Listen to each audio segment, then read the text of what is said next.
Right in the middle of a school lesson, Kang Hansu and his classmates are suddenly transported to another world. They are summoned by a goddess to help save this world from the demon lord and his army of monsters. She promised superpowers for everyone, and the chance to save thousands of innocent people. And when they will defeat the demon lord, she will send them all back home. Everyone except our hero agrees to her terms, but Kang Hansu firmly states that he wants to go home, no matter what the goddess offers. Surprisingly, the goddess agrees to let him go, and even asks the others if there are any more weaklings among them so she can send them all back together. Kang Hansu has no friends in his class, and no one wants to join him, so he hurries back home alone, and that's when an unexpected twist awaits him. The portal drops him in a place completely unfamiliar, and shit only gets crazier from there. He sees rabid humanoid beasts enslaving an elf woman, and now all their eyes are set on him. Their malicious intentions are obvious from their demeanor, and Hansu begins to panic, frozen on the spot. He knows he's royally screwed. So, he does the only thing that makes sense in this insane situation. He runs the hell away as fast as he can. Because if he doesn't, he's freaking doomed. All the students are teleported to a sanctuary city. Proglonia, the saintess of the Grand Temple, welcomes the heroes who have arrived in the Fantasia dimension. Several other gods are present as well. She introduces herself and shares that she has been expecting all of them after receiving the oracle from the goddess. She educates the students about another god, Alsus,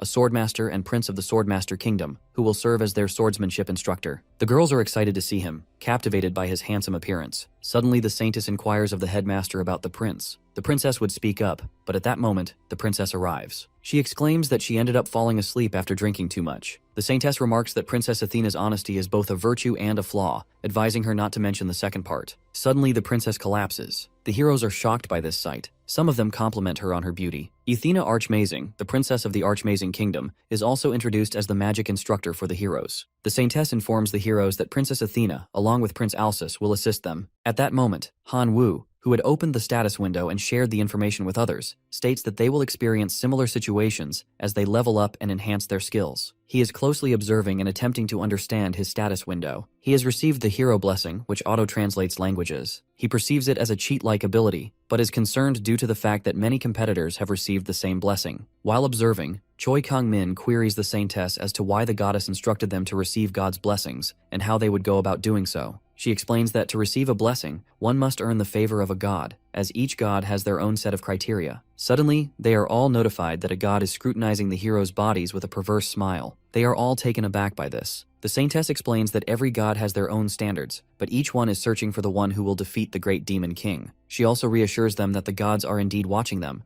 but cautions that their attention will not last forever. She wishes them the best of luck. One of the students inquires if it is possible to receive any blessing. The saintess smiles and dismisses the notion, stating that she has no interest in dealing with trash. The students are left feeling uneasy. Their adventure in the fantasy world, full of hopes and dreams, is about to begin. Simultaneously, on the other side, Kang is running for his life, pursued by monsters. Kang is extremely exhausted, so he stops to catch his breath. Suddenly, the monsters hurl an arrow toward him. They are closing in, intent on devouring him. Kang concludes that there is no need to overthink things. Creatures like these don't exist on Earth. He begins to believe that the goddess tricked him and never intended to send him back in the first place. He resumes running, telling himself that if this is a fantasy world, there should be some sort of miraculous event to save him. Just then, a status window suddenly appears in front of him. He is curious about why a hero is categorized under the curse category. He suspects this is a malicious attempt to get rid of him, and is still in disbelief about receiving such a penalty. He notices the auto-translation feature and realizes that he might be able to communicate with them. He shouts at them, asking them to discuss the situation. The monsters begin crying out, startled that the meat is speaking. Kang mutters that he's simply going to see his parents, and begs for mercy. Suddenly, an arrow strikes him in the leg. He notices numerous fairies shooting arrows at the monsters. He believes a battle between these fantasy creatures has broken out, and seizes the opportunity to flee. Overcome by pain, he swears he will never pray to the goddess again. Meanwhile, a god is watching him. He is suddenly notified that a specific god is peeking at him. Kang decides that he would rather die than pray to God. Suddenly, a specific god approaches him. He pleads, not understanding what is happening, but begs to be saved. He feels that his body is moving faster than his mind can process, responding to an unknown voice. He is notified that the god is questioning why he is alone. Kang is about to provide an answer but hesitates, realizing he cannot tell the truth. He wonders if this voice belongs to the same goddess or perhaps one of her allies. Desperate, he pleads for salvation, overwhelmed by the pain, and asks if any other god will intervene. He receives a notification that a particular god is skeptical,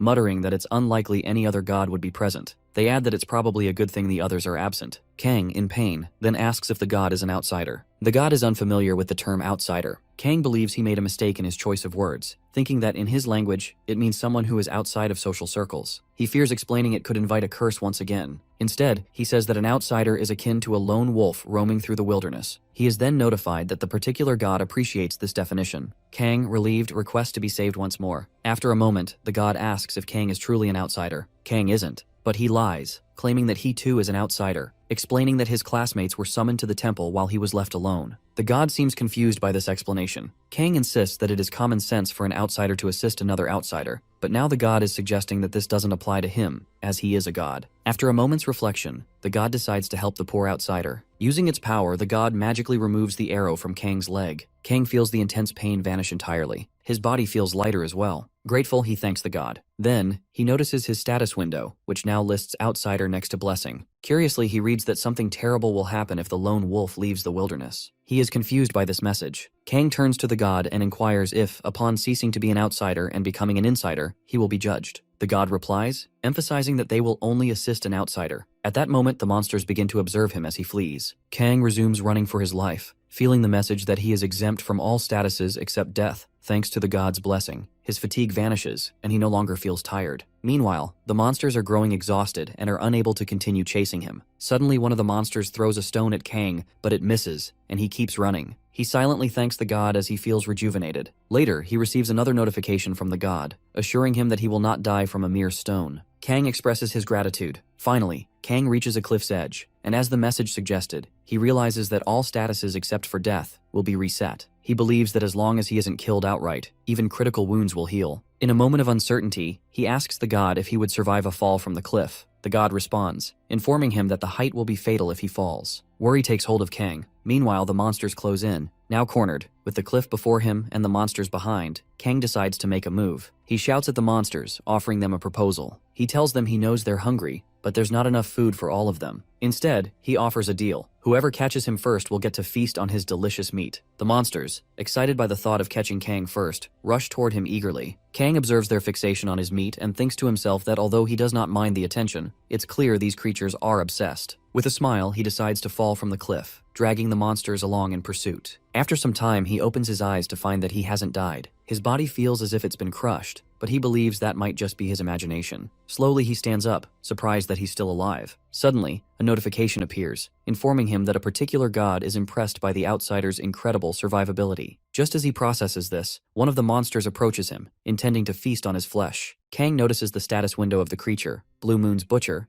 and deduces that his survival, despite lacking any blessings, has made him an intriguing target. In many fantasy RPG worlds, characters level up by gaining experience from defeating powerful foes. Higher-level enemies offer more experience points, which makes them far more valuable to take down. Kang picks up a nearby stone, using it to strike the monster and successfully kill it. Meanwhile, back with the students, the Saintess informs them that leveling up and receiving blessings are two key ways to grow stronger. One can level up by gaining experience from slaying beings that possess status windows, or they can earn blessings directly from the gods. Choi Kang-min, confident in his abilities, decides to pray to the gods, requesting a blessing to enhance his strength. Just as he does, the Saintess interrupts, reminding the students that receiving a blessing doesn't mean the process is over. Gods will constantly be watching over them, observing their actions. Yubora raises her hand, looking confused, and asks if this means the gods will keep an eye on them all day, every day. The Saintess nods in confirmation. Some students feel self-conscious at the thought that the gods might be watching them even in their most private moments, such as while bathing or attending to their personal business. At this point, the Saintess clarifies, addressing their concerns, and explains that gods are not human beings. She asks them not to judge gods based on human standards. Some gods, speaking through the status windows, assure Yubora that they have no interest in observing such mundane activities. Suddenly, Jang Mayon, or Ibor as she's known, is singled out by the gods. They make it clear that they will grant better blessings to those they find interesting. Some gods express admiration for her actions, and as a result, she receives a blessing. She beams with happiness, though the students wonder what she will do with this newfound power. It becomes clear when the blessing manifests charm,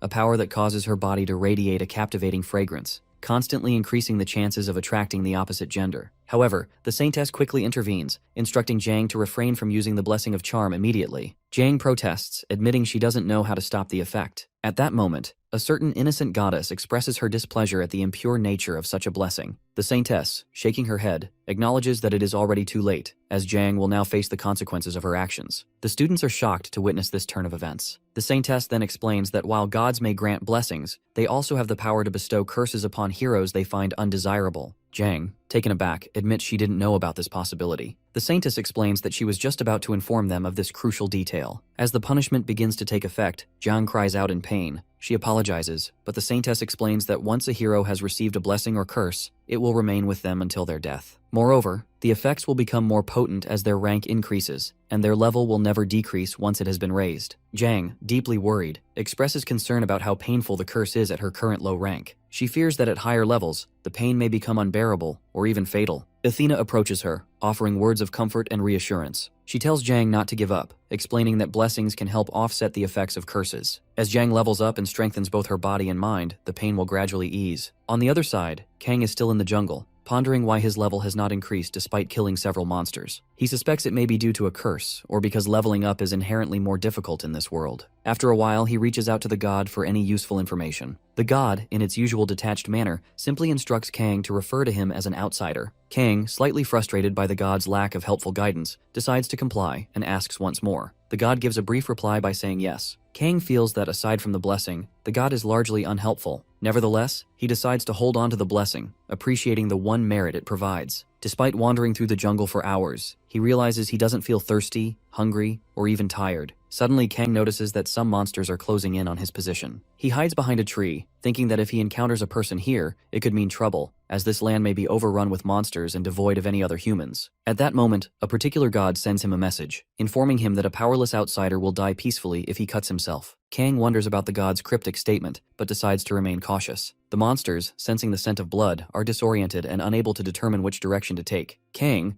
feeling more energetic and now equipped with a knife that once belonged to Blue Moon's butcher, contemplates his next move. The blade is sharp, and he is ready to use it. Meanwhile, God is offering him prayers of support, assuring him that he won't meet an untimely death. Observing the tree vines nearby, Kang decides to cut them, and as he works, he feels the god's presence watching over him with blurry eyes. He ties the knife securely into a makeshift pocket before turning to the god and inquiring if it is familiar with centrifugal force. Using the vine, Kang binds a stone to it and begins to rotate the vine, preparing to show the monsters the power of science. He swings it, and although it feels as though the force might drag him along and send him tumbling, he remains resolute. Every time the blessing activates, his legs stop trembling and his breathing steadies. With renewed confidence, he hurls the vine at the monsters, hitting them with the stone as he continues to improve his control over the outsider's blessing. Kang soon realizes that he no longer needs to focus on the small, bothersome things like cuts or fatigue. As long as he avoids an immediate fatal blow, the blessing will heal him automatically. This realization allows him to keep fighting on the brink of death without fear. One by one, he fells the monsters. However, Kang begins to notice their clever tactics. They are trying to wear him down by dragging him into prolonged battles. These monsters are nastier and more intelligent than he initially thought. Still, he perseveres, relentlessly beating them.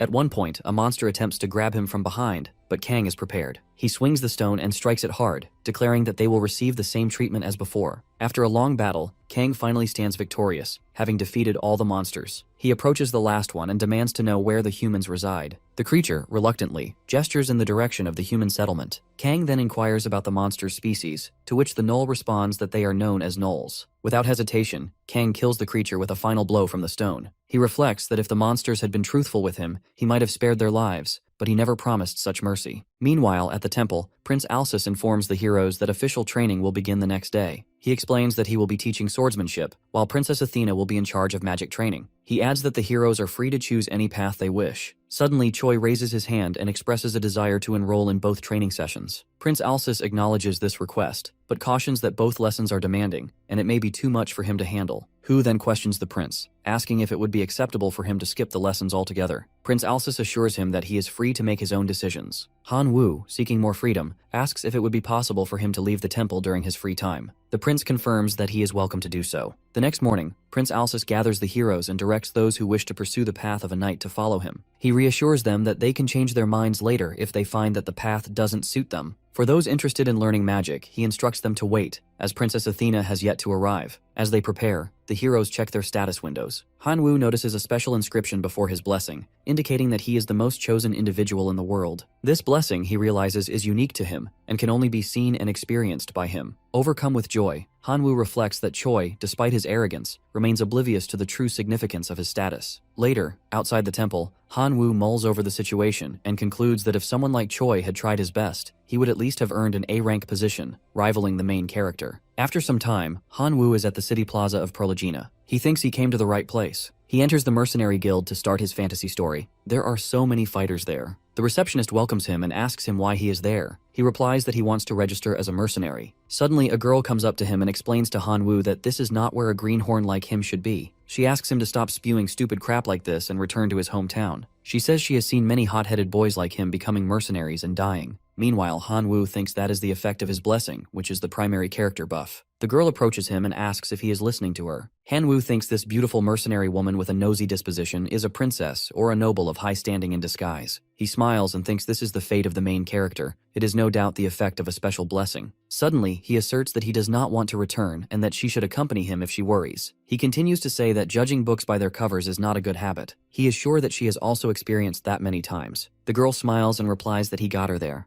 Han-woo gets happy and thinks that he is exceptional in this world. After that, he informs the girl he cannot tell her much about it, but he is chosen. While Han-woo had a hard time talking to a beauty like this so smoothly back on Earth, in this world, he is a hero who will be saving the world he is going to leave. Suddenly, the girl wonders how those chosen abilities stack up. He replies that she will realize what the primary character buff is. On the other hand, in the jungle, the monster reassures Kang that he is not lying to him, that the human village is to the west. Kang thanks him for the information and then hits him with the stone. After that, he says these gnolls are unexpectedly honest. They are so crude that anyone can tell when they are lying. Kang thinks he does not know the exact distance to the human village, but he confirms it by asking a bunch of gnolls, so there can be no mistake. He also thinks his desperate fight with the gnolls became like a brief hunt. As he beats more of them, he has gone from prey to a seasoned hunter overnight. He is happy. Kang sustained plenty of heavy wounds while learning how to hunt. He learned how to fight quickly with his outsider's blessing. His clothes are ripped off while fighting with the monsters. He is excited since he does not go insane even after being inflicted with so many heavy wounds. He will meet the natives of this fantasy world in the human village. The god grumbles and says they are sorry about it. He asks him if he wants him to die. He gets the reply that the certain god does not care what happens to him. Suddenly, a monster attacks him again,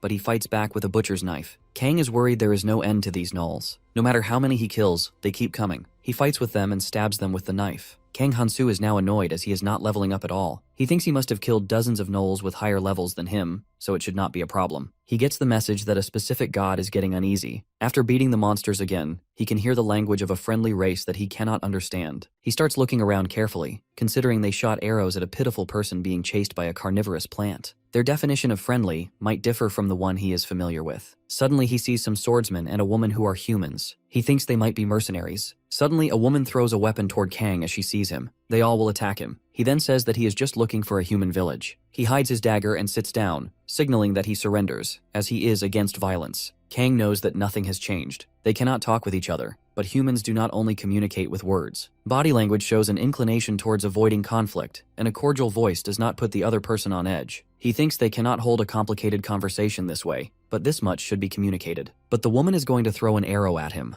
Kang stops her and reassures her that another worlder does not bite, and that he is nice to another worlder. The mercenaries refrain from killing him. After a while, Kang finds himself traveling with them through the dense forest. The lady and the man try to speak to him with some serious expressions, but their words are foreign to Kang. He could use gestures to at least let them know what his name is, but other than that, he cannot understand a single word. It does not help that foreign languages were always the subject that lowered his GPA. Kang thinks it is a relief that he met some friendly people. At least these people didn't start by shooting arrows at him, unlike the fairies, and he also doesn't need to worry as much about running into monsters. He cannot see these guys as status windows, but he is sure that fully armed mercenaries would be more potent than someone at level 1. God reassures Kang that he is not acting like an outsider now, but Kang ignores him. A particular god whines at him not to talk to them half-heartedly. He replies that speaking more casually when someone gets closer to you is normal. Kang thinks that he was able to meet people, but he can still only have conversations with the gods. However, he found out what these people's names were thanks to using body language. This hairy older man is Gary. He speculates that Gary is the leader of this party. He carries a giant sword without showing a hint of tiredness. Kang finds him so strong. Suddenly, another man calls him and hugs him. His name is Cole. Cole is smaller than Gary, but has a seasoned muscular body and laughs often. He has a long sword on each waist. The lady is named Misa. She is the party's ranged attacker and often uses a giant crossbow made of steel. Based on the size, Kang does not think its primary purpose is to fight people. She points her finger in some direction. Kang realizes that she wants to show him something. He sees smoke from afar. The smoke is not from a forest fire. It should be chimney smoke rising out of a house. Kang is happy to find the place where people live. Suddenly, he gets notified that a particular god looks at the bold outsider with displeasure. Kang says he is just pretending to get along to escape from this forest. Suddenly, they all hear some noise. There are so many monsters coming. Kang is shocked to see the monsters. He is ready to fight them, but Cole, Gary, and Misa move forward to fight the monsters. They fight with the demons using their swords. Meanwhile, Misa sets her aim with an arrow at gnolls. Suddenly, a gnoll comes to attack her, but Kang saves her from the gnoll. A particular god is uncomfortable. The gnoll seems bigger than usual. Kang explains to the outsider god to look over this since humans are social animals, and so he needs help from these people. A certain god replies that it is not their concern. Meanwhile, the gnoll is going to attack Kang, but he saves himself as he moves with the speed of light. He kills the gnoll with the knife. The gnoll falls on the ground. Kang knows that they are behind him. After some time, they beat all the gnolls. Kang thanks them and tells them he would have been in trouble if they weren't with him, but they all give him rugged looks. Suddenly, Misa throws an arrow towards Kang, hitting him in his right shoulder. He falls after that. The mercenaries stand around Kang's lifeless body. Cole expresses his admiration for Misa's insights, stating that their plan has been disrupted because of the gnolls. Misa, however, sees it as a positive turn of events. She comments that the gnolls' chaotic behavior has given them a glimpse of how dangerous Kang truly is. She admits that she had initially underestimated him, thinking that someone as thin as he was would be weak. However, not only does he fight better than she had anticipated, but his odd foreign language also makes things more troublesome. Bray suggests that they should stick to their original plan. Cole agrees, though he laments the turn of events, adding that Kang would likely not have been willing to be sold into slavery. Gary, ever practical, proposes they take whatever they can from Kang. He mentions that grabbing the dagger from him is their best option, as it could hold more value than they realize. He points out that the intricate decoration on the dagger indicates it belongs to fairy royalty. Cole approaches Kang's body to retrieve the dagger, only to find that Kang is still holding it tightly. Misa warns Cole not to let his guard down. Cole, realizing the danger, decides that he must finish Kang off with his sword. However, before he can act, Cole notices Kang's status window. Two conditions must be met for someone to see another status window. Either the individual shares it willingly, or it can be viewed through a special blessing. Cole, surprised and shocked by the unexpected development, is caught off guard. Just as he's processing this, Kang strikes him with the dagger. Gary and Misa, stunned by the sudden turn of events, watch as Cole collapses. Kang stands tall, seemingly unscathed. Gary, now enraged, targets Kang for elimination, but before he can act, Kang dashes forward with incredible speed and strikes him with the dagger. Misa, attempting to take him down with her arrows, finds that they have no effect. Kang, unfazed, pulls the arrows from his body with a grin. Misa, now desperate, pleads for her life, bowing before him in surrender. Kang mutters something to her, though Misa fails to understand his words, and in an instant, he kills her. Afterwards, Kang changes his clothes, feeling a sense of disbelief at what transpired. He reflects on how uncomfortable it is to think about the deadly weapon she shot at him. He shares this thought with God, feeling that it might have been fitting, but the fact that it came from a woman made him uneasy. Meanwhile, God chuckles at his discomfort. A certain god acknowledges that they respect the outsider's unusual preferences, though Kang defends himself, clarifying that it wasn't a matter of preference. He explains that Misa was the only one with a similar build to him. Kang also decides to take her arrows with him, believing they may be useful later. Meanwhile, back at the temple, Princess Athena offers an apology to her students for her tardiness. She assures them that she will now begin the lesson on the nature of magic. She informs them that long ago, magic did not exist on the continent of Fantasia. The students start murmuring among themselves. Some dismiss magic as nonsense, while others argue that it's purely practical, focused on real-world applications. One girl suggests that magic is simply chemistry. Yubora, irritated by the distraction, scolds the others for disturbing those who are trying to focus. Princess Athena, seizing the moment, states that magic is largely about talent, and that becoming familiar with mana is essential. She admits that she shares a dislike for unnecessary theories, stressing that talent is the most important factor in mastering magic. The students, intrigued by her words, ask about the origins of magic. Princess Athena pauses, then explains that magic is a field where natural talent outweighs all else. She continues, noting that talent is often determined by one's bloodline, though education and connections also play a role. She urges her students to never forget these truths. Princess Athena introduces herself as Athena Archmazing, the direct descendant of Zion Archmazing. the 12th disciple and 3rd husband of the founder. She proudly declares that her lineage is significant, as she carries both the bloodline and the connections that come with it. The heroes, curious, ask her what that means for them. In response, Princess Athena explains that all of them are connected to her through their education, and that being her disciples will allow them to unlock their high potential. Yubora, feeling uncertain, raises her hand and inquires if someone without any bloodline or connections could ever become a magician. Athena confidently assures her that it's indeed possible, but she emphasizes that they all begin with a strong advantage because of the connections they share with her. Excited, Athena walks toward Yubora, her enthusiasm palpable. She says that while she will explain the full details later, for now, Yubora should come forward. Taking her hand, she announces that from this moment on, Yubora will be her apprentice. The room falls silent, and Yubora is visibly stunned. Athena further clarifies that she acknowledges Yubora as her very first apprentice. Zhang Mian and Choi Kang-min exchange surprised glances, shocked by the sudden turn of events. Princess Athena then instructs Yubora to create a magic elf. Yubora stands still for a moment, unsure of how to proceed. After a brief pause, Athena congratulates her, declaring that Yubora is now a full-fledged magician. However, Yubora looks bewildered, confused by the rapid changes unfolding around her. As the realization starts to settle in, her status window updates, confirming her newfound title. Athena, with a small smile, admits that she forgot to mention something important.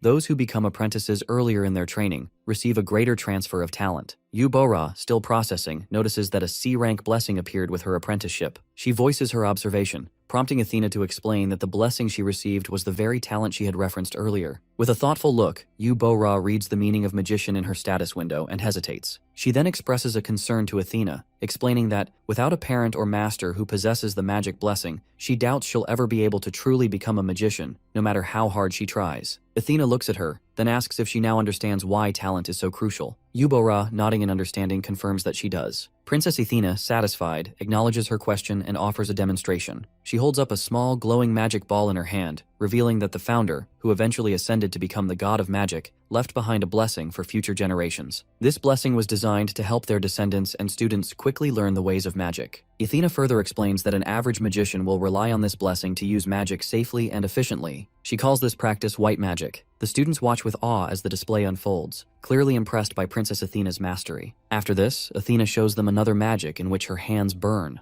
The heroes are shocked to see this. She tells them that her talent is always needed for magic. She tells the heroes that in her right hand is white magic with her blessing, and in her left hand is black magic without her blessing. Suddenly, the head maid comes in, pulls Athena's cheeks, and tells her it seems she forgot the strict instructions from their majesty not to use black magic. Athena replies that she only did it to make it easier for the heroes to understand. The maid replies that she will report this to the queen. Athena apologizes to her. Suddenly, a prince also comes in to heal Athena, while she requests the maid not to tell this matter to the queen. Conversely, Yubora is scared and apologizes because she asked Princess Athena such a question. Suddenly, Athena is alright, and tells the heroes she is happy knowing they all understand the danger of black magic. Some heroes ask about black magic and whether it is an evil power. She replies that black magic is not bad. Unlike the blessing of magic passed down from their founder, black magic is like the magic power of nature. On the other side, Kang Han-woo reaches the village. He asks the guard if he needs dry firewood to start a fire. The guard does not understand him, but Kang moves his hand forward and gives him some coins, saying he understands what he is saying. He comes into the village, thinking that many armed people are running around everywhere, maybe because it is in a forest with carnivorous plants. After some time, he takes a bath and wipes his body, saying that money is the best since it allows him to become friends with anyone, even if he cannot talk to them. He gets a message that the god is uncomfortable. He replies that he is also awkward as he is showering. He asks the god about gender, and gets the reply that the god is now more uncomfortable. Kang says he will think of himself as male to protect his dignity. Suddenly, the god is worried. Kang asks why he is scared. The god replies that it is a secret and hides in their heart. Suddenly, Kang hears some voices coming from outside the room. He shouts that he is bathing, so please wait momentarily. Someone from outside says that they understand. Kang wears clothes, feeling alerted, and thinks that someone he can communicate with is outside the door. They can talk with each other, but the fact is the person outside is not human but a hostile race. Kang realizes that the person in front of him is not someone friendly, as he suspects the man could be a monster, or part of a hostile race like the gnolls or demons. When the door opens, Kang takes a seat on the bed, hiding his daggers, and invites the person to come in. As the door opens, Kang is curious to see what kind of monster or person will appear. To his surprise, a human man enters. Kang asks him what the matter is, and the chief replies not to worry, explaining that he is the chief of the village. He came to check after receiving a report about a traveler speaking a different language. Kang is observing the chief closely, noting that he looks young for someone in his position. The chief, using his observation blessing, is able to see Kang's status window, which makes Kang slightly uncomfortable. The chief suggests that Kang try to hide his status window, but admits it won't work on someone like him who has the observation blessing. The chief then comments that he initially thought Kang might be a fairy who sneaked into the village, but believes Kang must actually be someone from a distant land. He explains that the village has a complicated history with fairies, having lost their homes due to the greed of fairies, eventually spilled into human territories. Many people in the village lost their families to this conflict. The chief reveals that the village is essentially a fort established by people who gathered together for revenge. As a result, there are many mercenaries in the village, and most of the original grievances have faded over time. Meanwhile, God expresses frustration with Kang's current situation. The chief explains that the village is full of inexperienced individuals, greenhorns, who came to gain experience in battle. As the chief prepares to leave, he asks Kang one last question. He shows Kang a potion and tells him that since he had dinner earlier, it should have had an effect due to being laced with a paralysis potion. However, the potion seems to have no effect. Kang, now suspicious, pulls out a dagger in response. The chief, impressed, explains that the potion had no effect because Kang, like fairies, has a high resistance to potions. He reveals that the potion is a spell designed for situations like this, and explains that this resistance to potions can't even be broken by something like the invisible rope he possesses. When the chief takes Kang's dagger from him, Kang is shocked. The chief states that Kang's situation is unfortunate, but not his fault. God warns Kang that they are attempting to warn him. Kang's unease grows as the chief's intentions become clearer. Later, Kang finds himself imprisoned. The chief tells him that while the villagers are angry with the gnolls, believing them to be responsible for the loss of their families, the truth is that the gnolls are also victims. The real culprits, according to the chief, are the fairies who pitted the two sides against each other by taking the gnolls' land. The chief reveals his own curse, calling it the karma of one who carries the truth. His name is Crimson, and he is at level 16. He bears the curse of the fairy, which means that he is the sworn enemy of fairies, and as a result, his life and youth have been shortened. Kang, confused, asks if the goddess gives out such curses. The chief responds that this curse is a result of the accumulated grudges of the fairies he has murdered, likening it to an honorable scar. Kang realizes that each curse has its own unique condition, and this one is a direct consequence of the chief's actions. When Kang denies being a fairy or having any particular disdain for them, the chief becomes more aggressive, putting the dagger to Kang's head. He tells Kang that he changed his mind after seeing his dagger and asks where he obtained it. Kang simply lies and claims that he killed a fairy who shot an arrow at him. He also tells the chief that they may have a common enemy, the fairies. Crimson seems impressed, remarking that Kang's skills are remarkable if he truly killed a royal fairy. However, Kang remains unaware that the fairy he killed was of royal status. Crimson smiles and says that despite Kang's apparent ignorance, he is in quite a precarious situation. Kang asks the chief to spare his life, but Crimson tells him that it's a shame since Kang saw his status window. He reveals that he is a mage without the magic blessing, a lone wolf running through the wilderness. Crimson cryptically adds that Kang will never be able to run the wilderness again. God, meanwhile, prays for Kang's luck in the afterlife. Crimson, demonstrating his own black magic, makes a lady fall to the ground, placing his foot on her body and stating that he is a dark mage who must sacrifice others to prolong his life. He smiles and explains that though the curse from the fairies may eat away at him, he can continue fighting it by using sacrifices to extend his life. Crimson tells Kang that he will sacrifice him without pain,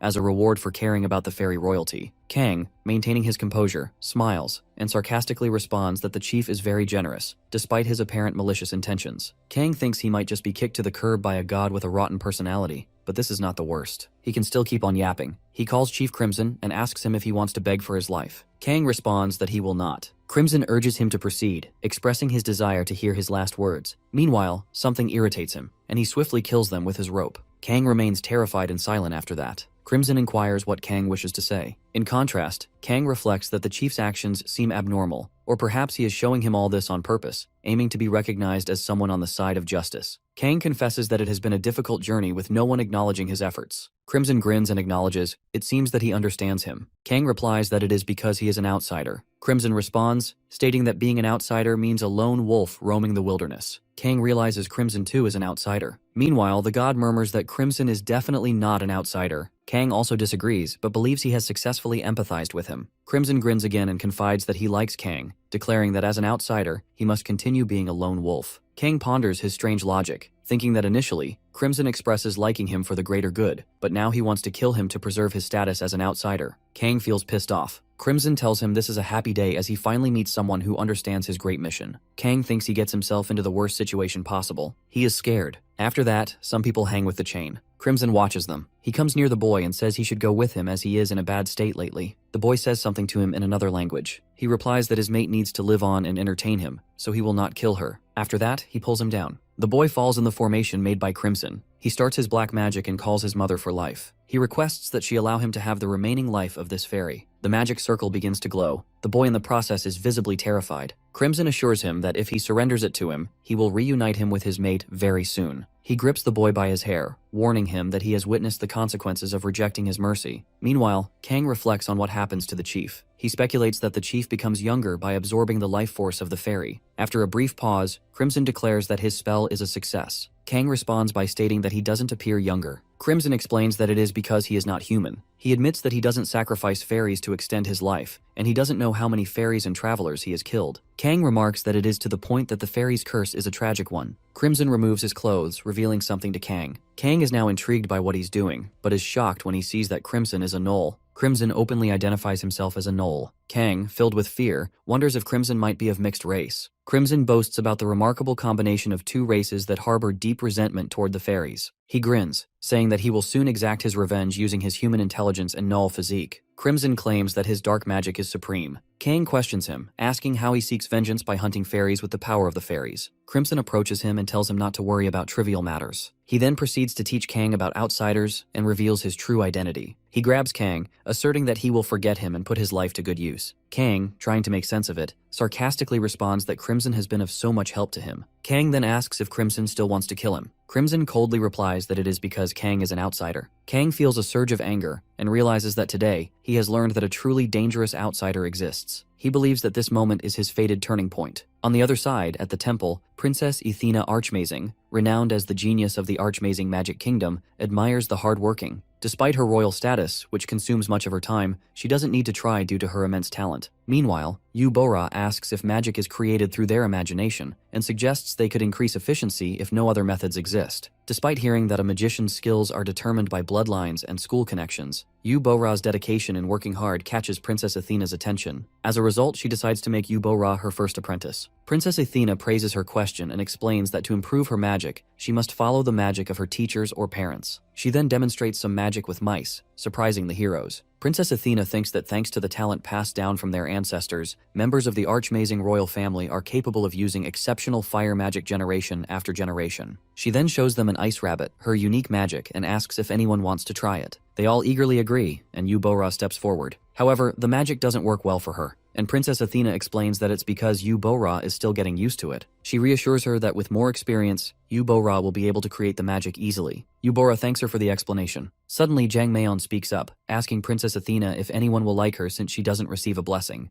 The other students begin shouting that they need a blessing and complain that Princess Athena is being unfair, treating them all the same. Princess Athena, after thinking for a moment, asks which hero wants to be her second apprentice. All the heroes shout in unison that they want to be her second apprentice. The students, now eager, begin pleading for her attention. However, with a single sentence from the princess, the alliance collapses as the students start fighting amongst themselves. Princess Athena then tells them to inform her of who wants to be her second apprentice. Yu-Bora asks if this is done intentionally, but Princess Athena is confused by the question. Afterward, Princess Athena concludes the lesson by telling them that unique magic, like her ice rabbit, can only be obtained after countless trials, errors, and practice. Yu-Bora then speaks up, comparing it to black magic. Princess Athena, shocked by the comparison, tries to explain that black magic differs from white magic. Yu-Bora asks if it's impossible to continuously practice black magic alone, and Princess Athena, looking concerned, explains that black magic requires sacrifices each time it is used. Meanwhile, Kang stands in the center of a magic formation created by Crimson, deeply worried about why he has been captured by this insane man. Crimson, sensing Kang's hesitation, demands that he declare that he will surrender his life to him. Kang realizes that consent from the sacrifice is essential for black magic, and despite being physically restrained, he knows he is not owned by Crimson. Crimson tells him that their conversation is over and that Kang must declare now that he will surrender his life. Kang, fearing for his life, thinks of a way out and requests to see Misa one last time before he dies. Crimson asks why he seeks her, and Kang replies that he is her lover. Crimson, skeptical, reminds him that Cole is Misa's lover. Kang, responding honestly, admits that Cole is her ex-boyfriend. Crimson demands proof that Kang is truly her lover. Kang, without hesitation, suggests that Crimson smell his body to confirm Misa's scent.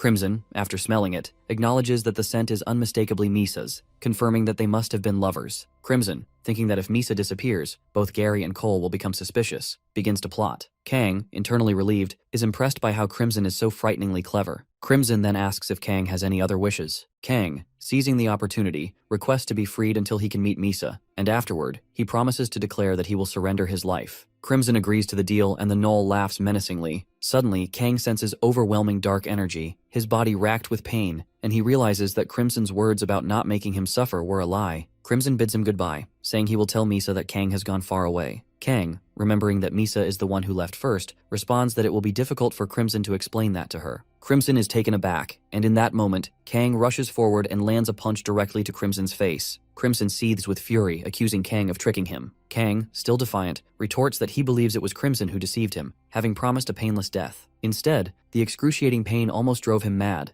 and he warns that such torment can turn a close ally into a sworn enemy. Crimson is left stunned by Kang's resilience. Kang, with a sly grin, promises to tell Crimson everything when he's dead. As the magic restriction lifts, the god resets Kang's lifespan, and the magical formation dissolves. Crimson, now enraged, growls in frustration. Kang, unwavering, reminds him of the deal. If he survived, he was to be set free, and Kang expects Crimson to honor that promise. With determination, he grabs a dagger and demands that Crimson uphold his end of the bargain. Kang then cuts the chain of one of the captive girls, releasing her. The girl, weakened, is shocked, but Kang supports her and begins walking away. Crimson halts him, reminding Kang of his previous warning. Kang, knowing that Crimson hadn't harmed him before, reasons that finding someone who had already died was a futile effort. In a fit of rage, Crimson declares that as long as Kang releases the lifespan he's been granted, the promise no longer holds. Crimson releases his demonic energy and uses magic to grab hold of Kang's legs. Kang, slightly concerned, braces himself. Crimson expresses his disappointment, telling Kang that it would be wise to give up on his hope for a painless death. Kang, however, smiles, unfazed, and replies that it's far too early to give up.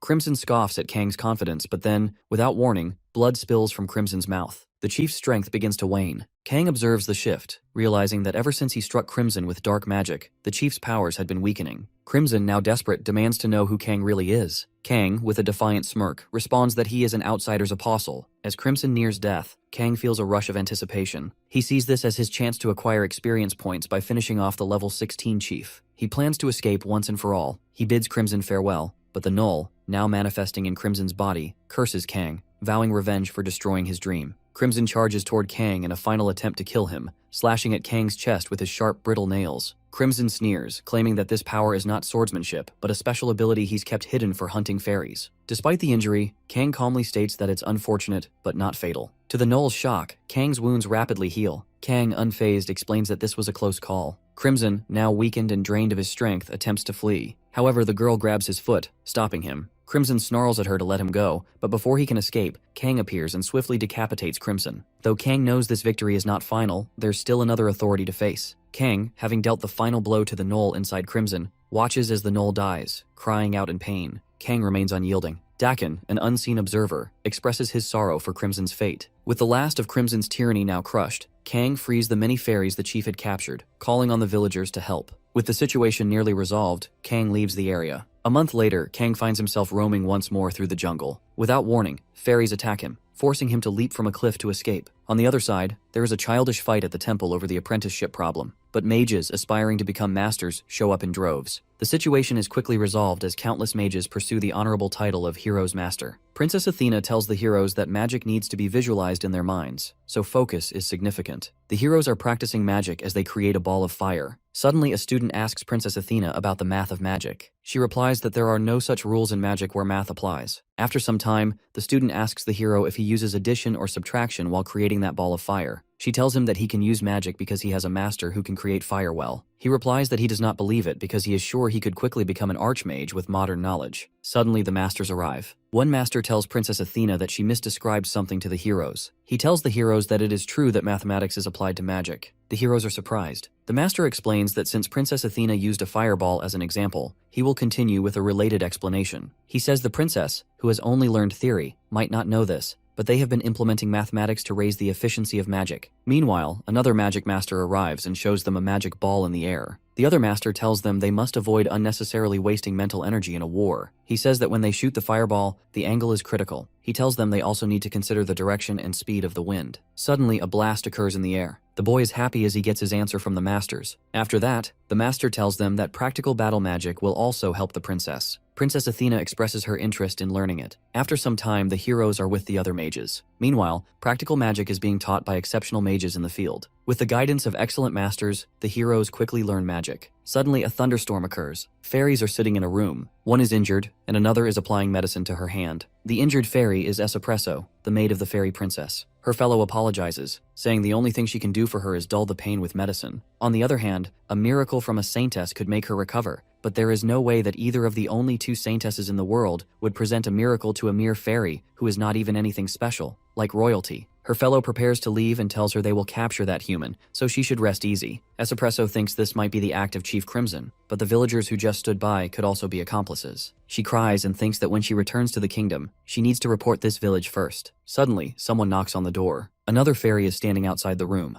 Espresso tells her to come in. She enters and tells her that the village mercenaries lost him. Espresso is slightly angry and tells her they do not have to care about the human problem. She replies that the man saved them from the evil chief. They are talking about Kang Han-soo. Espresso becomes angry and tells her that he has a princess's dagger and that he is tricking them. She says humans are beasts they cannot trust. The girl again tells Espresso in a hoarse voice that it is still true he saved them. Espresso replies that is why she is keeping her mouth shut, and it is not like they told him to kill him. It is merely beasts tearing each other apart. Suddenly, Councilwoman Celeblesse arrives and asks Espresso about what she said. The other fairy comes near Celeblesse to support her, as she looks sick. Celeblesse is a fairy royal whose name means Holy Sun in the ancient Lang language. Despite being of royal heritage, she has infinite life. She was a toy that Chief Crimson especially valued. She was also the one imprisoned in the basement the longest. Celeblesse starts crying and tells them that Kang could have run away by himself, but he freed her. Espresso tells her she knows that he is after her infinite life. Celeblesse asks if she knows their savior used the dark magic pact. Meanwhile, Kang Han-soo uses pact violation. Anyone who violates a pact must pay back however much they took. The chief ends in self-destruction after underestimating Kang's life. Espresso tells Celeblesse that she remembers when she used to run around without a care in the palace, but now it is a distant memory of the past. She cries. Celeblesse tells her that is why she needs to go and find him. The fairy tells her it is dangerous, as her condition is worse now. After that, Celeblesse leaves. Meanwhile, God is listening and watching them and then slowly leaves the scene. After some time, God arrives in the jungle. He comes near Kang. He is a little stressed, as he has fallen from the cliff. Meanwhile, at the temple, Prince Alsus is with the heroes who want to become swordsmen. The students are shocked to see that they are having a sudden tea break. He takes all the students to the banquet hall. After some time, they all sit at the dining table. Prince Alsus tells them to toast the heroes who have chosen the path of swordsmen. The knights shout and cheer. The heroes are scared to see their enthusiasm. After that, Prince Alsus tells the students that he will show them a simple demonstration to heighten their understanding. He asks the commander for a spar. The commander agrees and gets ready. Prince Alsus tells them that they will first demonstrate the swordsmanship everyone is familiar with. He tells the commander to seal his swordsmanship. After that, they start a duel. Prince Alsus attacks the commander while he is stepping back. Prince Alsus attacks swiftly, and the heroes are impressed to see them. Prince Alsus appreciates the commander for his sword dance. After that, Prince Alsus says he will now show them the authentic swordsmanship everyone will learn. Some energy is released from Prince Alsus's sword. The commander's sword also releases energy. They both prepare for the duel again.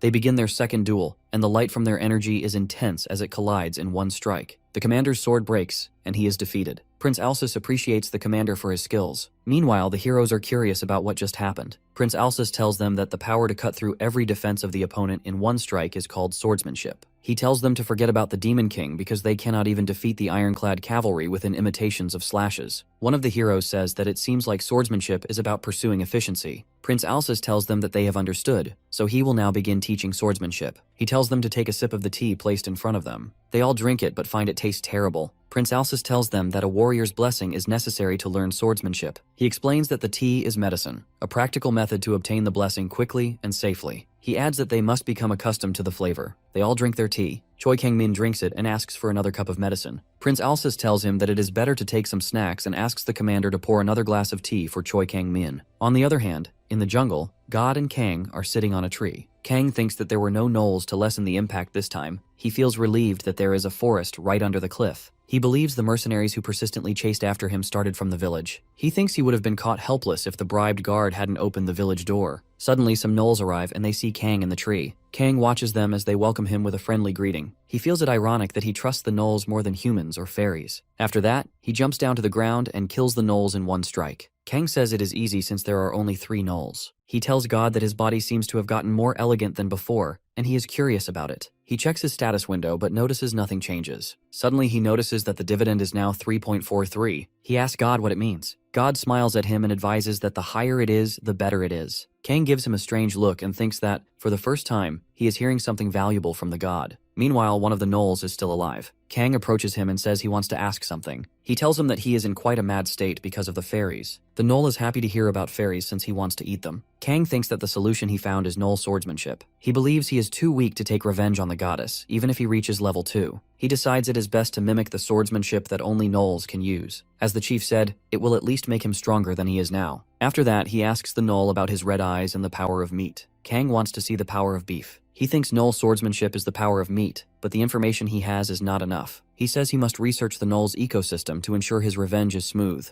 On the other side, in the dining hall, Prince Alsus tells the heroes that talent is needed for magic, but anyone can learn swordsmanship if they have time and money. Meanwhile, the heroes need to catch up with this lesson. Suddenly, Choi Kang-min asks for another cup of medicine. Prince Alsus tells him to stop drinking for the day because efficiency can be reduced if he drinks too much. Choi thinks he needs to become stronger as fast as possible because he is different from others. Prince Alsus approaches him and advises that it is better to cleanse his mouth with some honey tea. He tells him that consistency is essential, and drinking 1 cup a day or even 2 is fine. If he becomes greedy, it might backfire. Choi smiles and replies that 2 cups a day will benefit him. After that, Prince Alsus explains that the warrior's blessing will not settle quickly, just like a baby cannot become an adult overnight. Choi looks shocked to hear this, but suddenly gets a blessing called grit. It means he becomes stronger and mightier the longer he fights, but the effect resets if he is defeated, or if his will to fight breaks. Choi is surprised but happy. Prince Alsus congratulates him and tells him he has high expectations for him now that he has received the battle god's blessing. Choi replies that he is flattered. After that, Prince Alsus tells them he will show them how to hide their status window. On the other side, a gnoll named Fang is eating his prey in the jungle. Kang is watching him. It has been a couple of days since he started following the gnolls to observe the power of meat. Suddenly, Fang notices him and charges toward him to attack. Kang saves himself and realizes that the gnoll tries to hunt him whenever given an opportunity. After defeating Fang, Kang observes that he still feels too weak. Kang checks Fang's status window and learns that his name is Fang and he is at level 6. Kang asks him if he is really a level 6 player. Fang replies by flexing his biceps, proudly saying fairy meat as an explanation. Kang realizes that Fang is referring to eating fairy meat, which supposedly grants power. He asks Fang why he is still weak despite having hunted 2 fairies. Fang gets sad and insists he is strong. Kang punches him again. Over time, Kang starts learning about the gnoll's characteristics. Fang tells him the direction to the fairies' village, where Kang was ambushed before. Kang begins to confirm that the chief's claims were not delusional, but true. While traveling, Kang catches a rabbit and eats it. He notices that the gnoll's body begins to change as well. Fang's strength starts increasing every time he eats. Kang thinks this method is simpler than the chief's black magic, which stole life force, though its effectiveness is reduced. After eating the rabbit, Kang asks Fang if he is satisfied now. Fang starts growling, says he wants more meat, and his eyes turn red. He charges at Kang again. Kang punches him with full power and realizes that Fang's behavior reveals the power of meat. With this newfound understanding, Kang attacks Fang again, cutting his body in 2 with full force. Kang feels confident and thanks Fang for helping him learn. As he approaches Fang's remains, Fang mutters that Kang is also a gnoll. Kang denies this, believing he is human, but notices that his hands are releasing red energy and his body feels changed. Kang realizes that the chemical reaction is driven by intense emotion and the gnoll's greed for meat. God, who is observing, is surprised and tells Kang that this is the power of meat. Kang replies that he doubts just anyone can use it. He asks God if he would have died using strength drawn from depleted life force if he didn't have the outsider's blessing. God explains that the blessing resets after every meal, creating an infinite loop of replenishment. Later that night, Kang and God roam the jungle. Gnoll smells meat nearby, but before anything happens, Kang appears and punches the gnolls in one strike, defeating them effortlessly. God is surprised by Kang's strength. Kang runs ahead, thinking that even though he has grown stronger, he feels unhappy. God points him in the direction they need to go. When they reach the fairies' village, Kang smiles and says he will punish those fantasy barbarians with the power of fantasy. The guards are stationed outside the village. Kang thinks about sneaking into the tunnel through the back, but security is higher than expected. However, he feels satisfied because he memorized the village layout beforehand. Meanwhile, the god urges him to act now. Kang grows curious about why the god is suddenly trying to be helpful, but his instincts are telling him the same thing. He runs toward the village boundary wall and climbs up using his dagger. Once inside the village boundary, he feels relieved that no one is watching him. He plans his next move carefully. After some time, a guard emerges. Kang grabs him from behind and puts a dagger to his neck. He kills the guard and drags the body aside. Kang reflects that these people probably have others to mourn their deaths, but he has a family too. He laments that he almost died without seeing his parents again because of these people. Determined, he vows not to let them step all over him anymore. Meanwhile, God watches him provocatively. One by one, Kang kills several guards and collects their bodies in one place. He mutters to himself that the infiltration was fun and games, but he has only encountered mercenaries so far. He wonders how he will find the fairies. He reasons that both fairies and humans should need to use the bathroom, but questions why he has not seen any fairies yet. God sneers at Kang's delayed realization. Kang tells him not to be mean. Suddenly, he hears voices. Some humans have captured the fairies. Kang finds this development exciting. On the other side, Esoppresso has been kidnapped by some men and is being taken to the basement. Esoppresso's mind is racing with multiple thoughts. Suddenly, she hears the voice of a lady saying that Crimson believed they were ignorant of their actions, but they disregarded him because they wanted to protect their new way of life. Esoppresso recognizes the voice as belonging to the healer from earlier. The healer tells the other fairies that this situation is their retribution for letting their dear friend fight this battle alone. Meanwhile, a boy tells his companion that he overheard in the cafeteria that fairies despise humans. A bald man speaks up and says something has happened in the village. A lady with blue hair instructs her men to begin. The men step forward with daggers, intent on killing the fairies in Crimson's name. The bald man kills Esoppresso. After some time, they kill more fairies until only Celebliss remains. She is tied with ropes. Celebliss tells them that their objective will be complete if they kill her, but she warns them that killing their savior to keep their secret fills her with anger. The boy suggests they let Celebliss go if she agrees to keep their secret. Celebliss angrily replies that he cannot possibly believe that an arrangement based on threats will hold. The lady with blue hair retorts that even if Celebliss lies, they would let her go. Celebliss smiles and takes the opportunity to mock them, saying they should learn that fairies do not lie to save their own lives. The captors, frustrated, decide they have no choice and prepare to kill her, promising to make it as painless as possible. Suddenly, Kang appears. He swiftly kills the man who is about to execute Celebliss and saves her. Celebliss is shocked to see him there. Kang tells Celebliss that they have met again, but first, he needs to take care of the remaining enemies. Kang runs toward the attackers and kills them. He thinks that whether it is fairies or villagers who side with the village chief, he has planned to destroy them from the start. A frightened girl begs Kang to spare her. Kang understands her language but believes it would be unfortunate to let her go. He kills her as well. Meanwhile, the lady with blue hair is running away, but Kang notices her. He suddenly throws his dagger, hitting and killing her. Kang thinks it was a smart decision to take care of that burly guy first. Suddenly, Celebliss starts saying something, but Kang cannot understand her. Curious, he checks her status window and is shocked she is at level 12. He has never seen someone else's status window before and wonders if she showed it to him on purpose. Kang notices that Celebliss has 3 blessings, all of which are high rank. One of her blessings is Tamer, which slightly improves the abilities of animals that someone has tamed. Kang thinks that although this blessing is high rank, it would be useless without animals. He suspects there is only one reason she would show him her status window deliberately. Kang tells her he knows her name is Celebliss. She smiles at him when she hears this. Kang feels nothing, likely due to his outsider's blessing. Meanwhile, God is angry at Kang. Kang sits down and remarks that he knows he will not remain an outsider if he is punished. Celebliss looks surprised by his words. Kang thinks Celebliss might be a lucky fairy. Although he initially planned to kill all the fairies, he hesitates because she has had a similar experience to his. Kang decides that to survive, he will need to interact with the indigenous people of this world. After freeing Celebliss, he tells her to take care of the rest herself. Kang reflects that if he kills all the fairies here, he will be no different from them. Suddenly, Celebliss runs toward him. He grabs her and tells her to stop making things difficult for him. Celebliss says his name, and Kang is shocked to hear this. After some time, they are walking through the streets of the village. Kang comments that even though so many people have died, the village is eerily quiet. He asks God if he knows the reason. God replies dismissively that he is not in the mood. Kang considers getting rid of Celebliss to calm God's anger but realizes he cannot trust anyone in the village, and the forest is full of gnolls. He decides it is best to leave immediately. Kang grabs Celebliss and begins running. While running, Celebliss tries to say something to him. She raises her hand and Kang sees a phoenix approaching. He is shocked. Celebliss smiles at him. After some time, the phoenix lands on the ground. Celebliss greets the phoenix and asks Kang to put her down. Kang releases her, and she approaches the phoenix, speaking to it as though they understand each other. Kang is astonished and realizes this is because of her tamer blessing.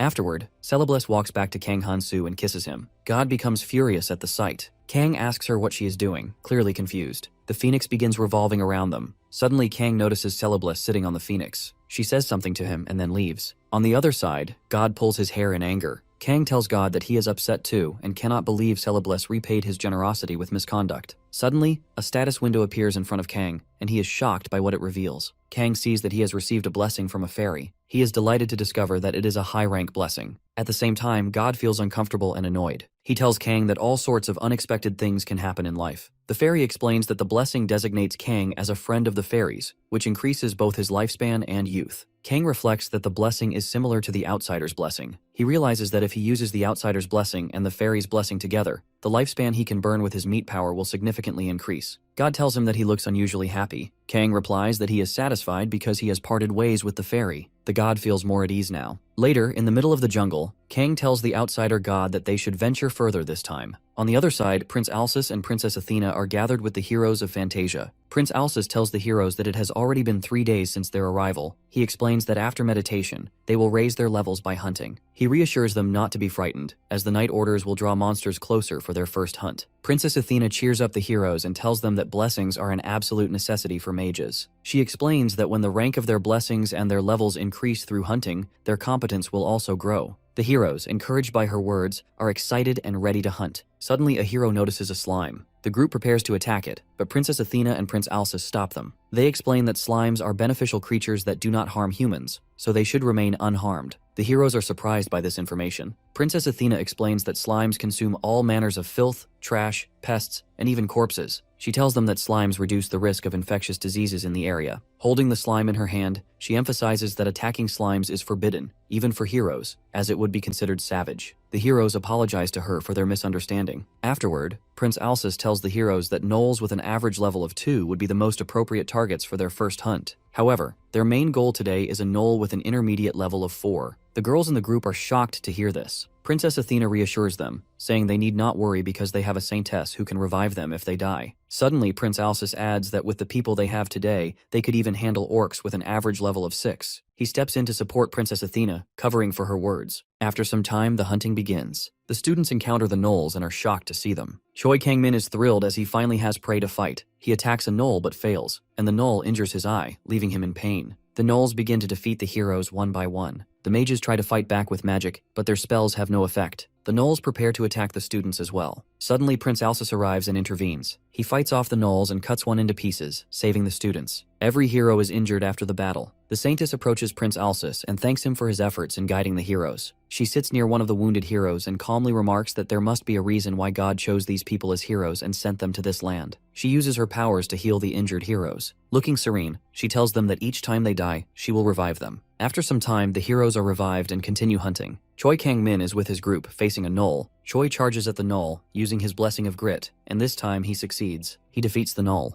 A particular god compliments Choi for being smart, and Choi feels happy to have reached level 2. He also gains 2 new blessings, Command and Acceleration. Acceleration allows him to move incredibly fast during critical moments. Command grants any group he leads a slight increase in their abilities. Choi watches as his fellows celebrate. Suddenly he notices a gnoll attacking Zhang, but her group kills the gnoll. Jang cheers for her team and announces that she is now at level 2. Meanwhile, other girls look at her with envy. Zhang Monan thinks to herself that beauty is also a weapon. She has received a blessing called Color of Beauty, which frees her from ungraceful acts like physiological phenomena and physique maintenance. Jang feels ecstatic and thanks her group for their support. Choi thinks that Jang made a clever move. Afterward, he approaches the other girls and offers to help them. Meanwhile, all the gods are watching the activities of the heroes closely. On the other side, Yu Bo-ra is fighting a gnoll alone. She faces some difficulties but remains determined, saying she can handle it. She uses her magic power to create a fireball and successfully defeats the gnoll. Yu Bo-ra checks her status window and sees that she too has reached level 2. She has gained a blessing called Weapon, which means her body can function as a powerful weapon in all situations. Certain gods applaud her, and she thanks them. She notices that her wooden sword feels unusually sturdy due to the blessing. As she examines her status window, another gnoll suddenly attacks her. Thanks to her blessing, her weapons are powerful and can be restored. She defeats the gnoll, hitting it with her sword and then using her magic power to deliver a fatal blow by cutting its neck. Shortly after, she receives a notification that she has reached level 3. Yu Bo-ra feels overjoyed, knowing she accomplished this alone. Conversely, Choi Kang-min feels irritated as some of the boys in his group are busy fighting gnolls to impress Jang. Elsewhere, Prince Alsus and Princess Athena are observing the heroes' progress. Meanwhile at noon, Kang has killed countless gnolls. God asks him if he knows how many he has defeated. Kang replies that even without checking, he knows he has killed at least a few thousand. Kang checks his status window and grows frustrated. Despite repeatedly checking his status while fighting, he notices that a curse has been added, but he has not leveled up. God is also feeling uneasy. Kang replies that it is okay. He knows that growth will be challenging because of the curse of that evil goddess, but he does not expect it to be this greatly diminished. He is angry and says his level is not going up at all. He notices that God is watching the stars and is curious as to why he has gotten into them all of a sudden. On the other hand, he wants to know about the curse of slaughter, which means the friendly races will slightly fear him and find him appalling. Kang says he is being forced to be an objective outsider. Meanwhile, God is cheering him up. Suddenly, he sees that NL is wearing a precious bracelet. He takes it off. Kang is stealing their treasures, as he is sure they are all from humans or fairies. He thinks he cannot level up, so money is the only way to get stronger. Suddenly, there are many gnolls coming toward him. Kang sees them, and there are still gnolls remaining. He sees their status window, and the gnoll with the name Hook makes fairies cry at level 6. Kang knows they devised a plan because they thought having the number advantage was insufficient, and it looks like they eat a ton of meat. Kang is also ready for the fight. They all run at once to attack him. Kang jumps to beat them. There is the energy of meat released by him. He says he is happy that so many good teachers came to find him personally. Meanwhile, the gnolls are shocked to see his jump.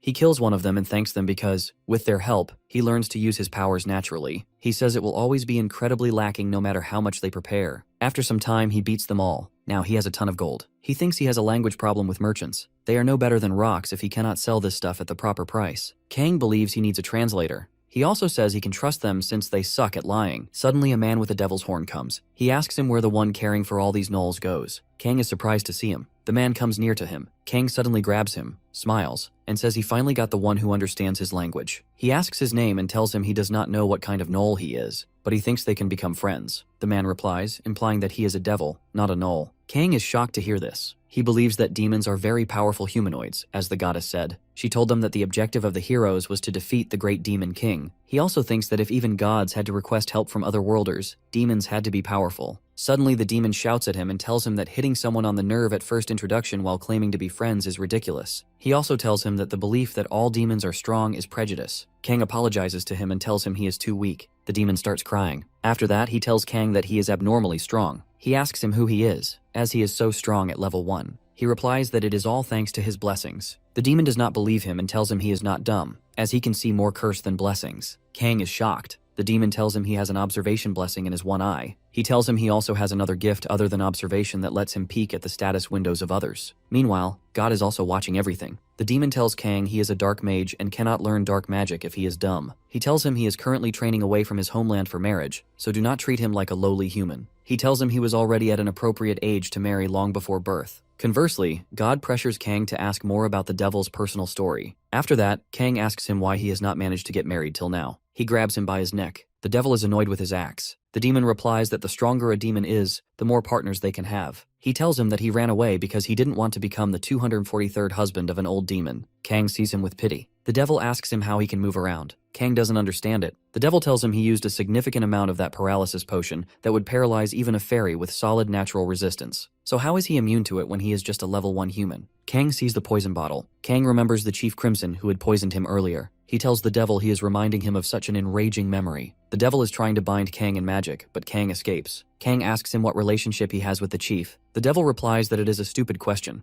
as he does not know how many leaders he has met. Kang tells him he is talking about the leader who has a gnoll head on its chest. The devil remembers and tells him that he knows that chief. He tells Kang that the chief is a human on the verge of dying, and that his backstory is a tale that would make anyone cry. He also tells Kang that he saved the chief from that fairy's curse. Kang replies that he is the magician who helped that rotten chief. On the other side, in the jungle, the saintess tells the students that other heroes have given up on training and returned to the temple. The funds will now be invested in the remaining heroes. The heroes are happy to hear this. Prince Alsus tells them that an average of 3 levels in just one day is an unprecedented level up speed. He also tells them they are all truly unique, as expected of humanity's hope. Suddenly, a knight arrives and informs Prince Alsus and the saintess that they have discovered a gnoll in the middle of binging. The saintess asks him about the gnoll's level. He replies that it is at level 5. She tells Alsus that the 3 heroes are at level 3, so it is a rare opportunity and a good experience for them if they fight the gnoll. After some time, the heroes are with Prince Alsus to hunt the level 5 gnoll. They reach their destination, and Prince Alsus tells them to keep silent. He whispers that while it may look dim-witted, this gnoll is a special unit. It is combative to the point that it would even attack someone far more substantial, so they must be careful. Princess Athena adds that a full null can even use dark magic, so they have to be cautious when its eyes glow red. Suddenly the null discovers them. Prince Alsus tells the heroes to stay back. The heroes are a little afraid. Choi reassures them, saying there is no need to be scared. Using his blessing command, he tells his fellows that since the null is larger, it should be slower than the nulls they faced earlier. While he is talking, the null appears behind him, ready to attack. Suddenly, a blast occurs, and the null begins beating them individually, proving to be more powerful than expected. Yubo-Ra uses her magic and sword to attack the null, but her attack fails, and the null throws her away. Jang, sacred and afraid, sees the null coming toward her. She prays for help, but her blessing charm works on the null, preventing it from attacking her. The null smiles at her. Suddenly, Prince Alsus arrives and kills the null. Jang Myeon is a little nervous. At the same time, Prince Alsus hears the sound of the heroes fighting hard against a strong opponent, suspecting they may have God's blessing on their side. The devil is panting and tells Kang how he can swing him around like a twig. Kang tells him that he has a favor he cannot do, so he wants to die. The devil uses his power, and Kang is annoyed as it feels similar to the outsider. Kang thanks him for helping the chief out of pity, but scolds him for almost dying a meaningless death. Kang asks him if he wants to get beaten up more or if he wants help. The devil replies that it is too much of a request, but he mentions a terrifying saintess in the city closest to them. He also says he cannot die without getting married. The devil looks excited and tells Kang they can go to the second closest city, and he will guide him there. Kang agrees, thinking he does not want to go to the town where the goddess's lackey resides. As they journey, the devil mentions that knights have been restricting entry into the forest for the past 2 days, so they need to take a roundabout way. He adds that he would need his identity checked, which is dangerous for a demon like him. Kang believes that if this is the case, then it cannot be helped. He thinks he would also face difficulty due to the language barrier and feels annoyed with the goddess. Meanwhile, God laughs at him. On the other side, Han Woo is walking in the jungle with girls from the Mercenary Guild. One of the girls teases him, saying he might be the least helpful person among all the country bumpkins she has met. She sarcastically asks if he learned about the world from a picture book, since he does not even know about an outhouse. Han Woo thinks to himself that bathrooms are not mentioned in novels or comic books. Although he wants to say something, he restrains himself because, over the past 2 days, she paid for the inn, armor, and even his weapon. Suddenly, she notices him staring intensely at her and comments on it. Han Woo nervously explains that it is just a misunderstanding and says he likes walking behind people. He smiles, thinking that a beautiful girl like her helping and looking after a stranger must be due to his blessing's unique effect. She, however, is unimpressed and calls him dumb, recalling how he attacked a slime earlier. She warns him that past this point is orc territory and suggests he start with simple errands in the village. She emphasizes that orcs are far more dangerous than gnolls and warns him not to leave the forest. Kang assures her that he understands. Meanwhile, the gods spectating the events increase. Han Woo feels smug, thinking that while others grow slowly like ornamental plants in a greenhouse, he will be active in the field and monopolize the gods' blessings. The girl finds him creepy when she sees him smiling to himself. She then explains that Gnoll territory is a tough place for a slime-ranked mercenary, which is the lowest rank among mercenaries. Suddenly, Han Woo notices he has gained a new blessing that provides bonus EXP. While he acknowledges that the blessing comes with risks, he confidently dismisses them, believing they are no problem for a main character like him. After some time, they arrive at a location. Han Woo asks her if she is sure this is where the request was made, as there are no gnolls in sight. She admits that he is right and wonders if something has happened to the forest. Han Woo smiles, joking that extraordinary incidents always happen where he goes. She does not get his point and calls the situation troublesome. While examining the map, she mentions she thought they could quickly manage the request to bring back 5 right gnoll ears. Han Woo suggests they go deeper into the forest, but she warns him it is not an easy matter. She proposes they return to the guild for new information, but Han Woo confidently tells her to trust him for the moment. She skeptically asks him why he is so confident. Suddenly, a gnoll appears and attacks. Han Woo manages to save himself but is shocked by the encounter. The girl runs toward the gnoll, shouting at Han Woo to get it together. She leaps and attacks the gnoll with her sword, but the gnoll's steel armor proves too strong. She realizes it might be a named monster. After asking Han Woo if he is okay, she prepares for another fight. The gnoll stands in front of them, and she tells Han Woo to draw his sword, explaining that named monsters are incredibly powerful. Han Woo, seeing the gnoll for the first time, admits it is scarier than he imagined. Before they can act, 2 more gnolls appear. She tells Han Woo to listen carefully and says she will draw their attention so he can escape. Han Woo refuses, joking about leaving his axe behind. She insists there is no time for jokes. Suddenly, one of the gnolls throws a stone at Han Woo, hitting him hard. Blood spills from his mouth and he faints. When Han Woo regains consciousness, he asks her about the gnolls. She replies that she has taken care of all of them and is wrapping a cloth around her injured hand. Han Woo is shocked and asks if her injury is because of him. She tells him it was her mistake and that he should not blame himself. However, Han Wu feels both guilt and anger, deeply worried about her condition. Han Wu, worried about the girl's injury, starts searching for ways to heal her through his status window. She tries to calm him down, telling him it was her mistake and that he shouldn't blame himself. Meanwhile, he gets a notification that a particular god is laughing at him and asks mockingly how he feels now. Han Wu, frustrated, yells back at the god, telling them not to laugh as this isn't funny. Suddenly, he receives a curse from the god for his behavior. The curse is that he cannot peek at things, even without physical barriers. At first, Han Wu is confused, but when he tries to see through his status window and fails, he realizes the meaning of the curse. It deeply frustrates him, and he becomes sad. The girl notices him mumbling and asks if he's okay. Han Wu sees her but realizes he can no longer see through things like before, solidifying the curse's effect in his mind. She then mentions that the forest feels ominous and suggests returning to the city before more gnolls attack, which could put them in grave danger. This time, Han Wu agrees, thinking of the saintess in the city who might be able to fix her arm. He promises her that he will take responsibility and heal her arm because he is the hero of legends. Meanwhile, in another part of the jungle, Kang is walking with the devil, who finally introduces himself as Cogmos. Cogmos explains that he is the 23rd child of the 348th wife of the 14th Demon King. He also shares that while humans place massive value on royalty, in demon society, anyone with power can rule, making noble and royal status less significant. Kang smirks and teases Cogmos, calling him a nobody demon with nothing, causing Cogmos to start crying. Kang feels bad and consoles him, asking about his nickname. Cogmos reveals that his nickname, Moss, was given to him by an old friend who later became the 425th wife of the 7th Demon King. He laments that he couldn't congratulate her after she had her first child. Kang feels pity for Cogmos, who is obsessed with marriage, but doesn't believe his struggles are as bad as his own,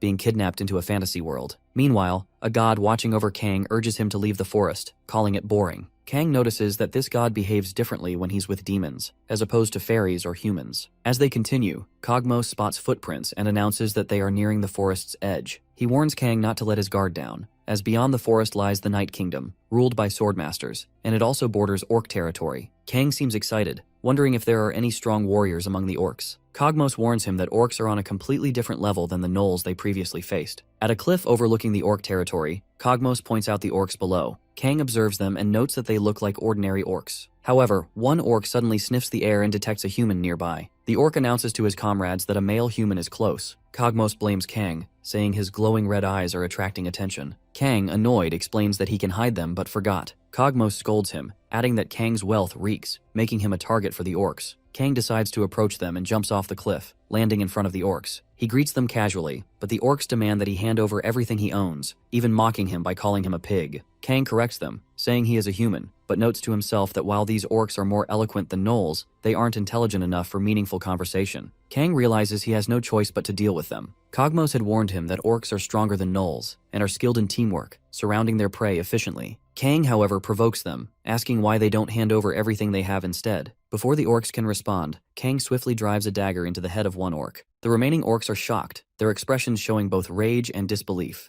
At that moment, Kang confidently thinks about how he can manage this fight thanks to the outsider's blessing. He smirks and declares he will decide who's related to pigs. Kang continues to systematically eliminate the orcs, leaving only 2 standing. They prepare themselves for a fight, but Kang taunts Cogmos, saying he thought that orcs were stronger than gnolls. Cogmos defensively replies, they are, but he is the weird one. With a few decisive moves, Kang dispatches the remaining orcs. Afterward, Kang smugly asks to take care of them. They were easier than he expected. Turning to Cogmos, he adds, if he is going to tag along, he should at least try to help. However, Kang notices something is off with Cogmos. Before he can ask, Cogmos shakily points to the sky, where a giant dragon is soaring. To Kang's shock, Cogmos reveals that a saintess is riding the dragon. Cogmos urges Kang to carry him, which irritates Kang. Begrudgingly, Kang lifts Cogmos onto his back and starts walking, muttering about how he has never even carried his parents. Yet now he's giving a demon a piggyback ride. Meanwhile, God mocks Kang, suggesting he feed Cogmos to the orcs. Cogmos, overhearing this, sarcastically agrees, adding that if anyone discovers a human helped him, his chances of marriage will drop to 0. Kang smirks and threatens to spread the rumor far and wide once they escape the forest. Cogmos, annoyed, asks if Kang is just an ordinary human. Kang confidently replies that he is not. He will become a hero. Cogmos is shocked, remarking that a hero's curse is typically only given to demons who lose to heroes and run away. This curse is known as the hero's nemesis, which makes it nearly impossible to level up, effectively reducing a demon to a living corpse. Kang, surprised by this revelation, asks if it's truly possible to gain power in this world with such limitations. Cogmos wonders aloud why Kang, despite being a lowly human, has such immense power. He speculates whether the outsider's blessing has additional effects they don't yet understand. As they discuss, Cogmos takes a peek at Kang's status window and discovers the true nature of the outsider title. He explains to Kang that the blessing resets all his progress to the beginning. That's why Kang doesn't need to eat, sleep, or even recover from injuries. They simply vanish as if they never existed. Cogmos declares it a cheat-like blessing, but Kang bitterly disagrees, calling it more of a curse. No matter how much experience Kang gains, his status always resets, preventing him from growing stronger. Cogmos asks how Kang plans to become powerful with such a limitation. Kang grimly replies that he will figure it out. At a temple, one of the heroes angrily complains about losing battles, but his comrade Choi calms him down, reminding him that they're not the only ones struggling. Prince Alsus enters and encourages the group, stating that they are leveling up quickly, even if they are only at level 4. However, he worries about the shortage of enemies to hunt, which could slow their progress. The commander informs Prince Alsus about strange developments in the forest. Initially, they believed the annihilation of the Null's territory was the work of a famous mercenary group. However, further investigation revealed that the sword techniques used to eliminate the Nulls were identical across all the bodies, suggesting it was the work of an order of knights. Prince Alsus orders the commander to delegate the investigation to the Intelligence Guild while preparing for the heroes to hunt orcs. The commander is shocked but compiles, knowing they need the heroes to grow stronger. Back in the forest, Han Wu finally arrives at the city's outskirts, carrying the injured girl on his back and panting heavily. Prince Alsus is shocked to see him like this. Instantly, Han Wu shouts and asks for the Saintess. Han Wu's fellows are also shocked to see him. Han Wu shouts again and says he heard how she returned to the temple. Prince Alsus tells him to mind his manners. Han Wu apologizes and tells him that a girl's life is on the line because of him. Suddenly, Princess Athena comes there and is shocked to see the girl. It seems they both know each other. The girl tells them that she is just an ordinary mercenary now. After that, Han Wu tells Princess Athena to take him to the Saintess. Meanwhile, the Saintess comes and angrily says it is deafening out there. She asks them what is happening here. Prince Alsus says that the hero Han Wu has returned. Han Wu is about to request her, but the guards stop him.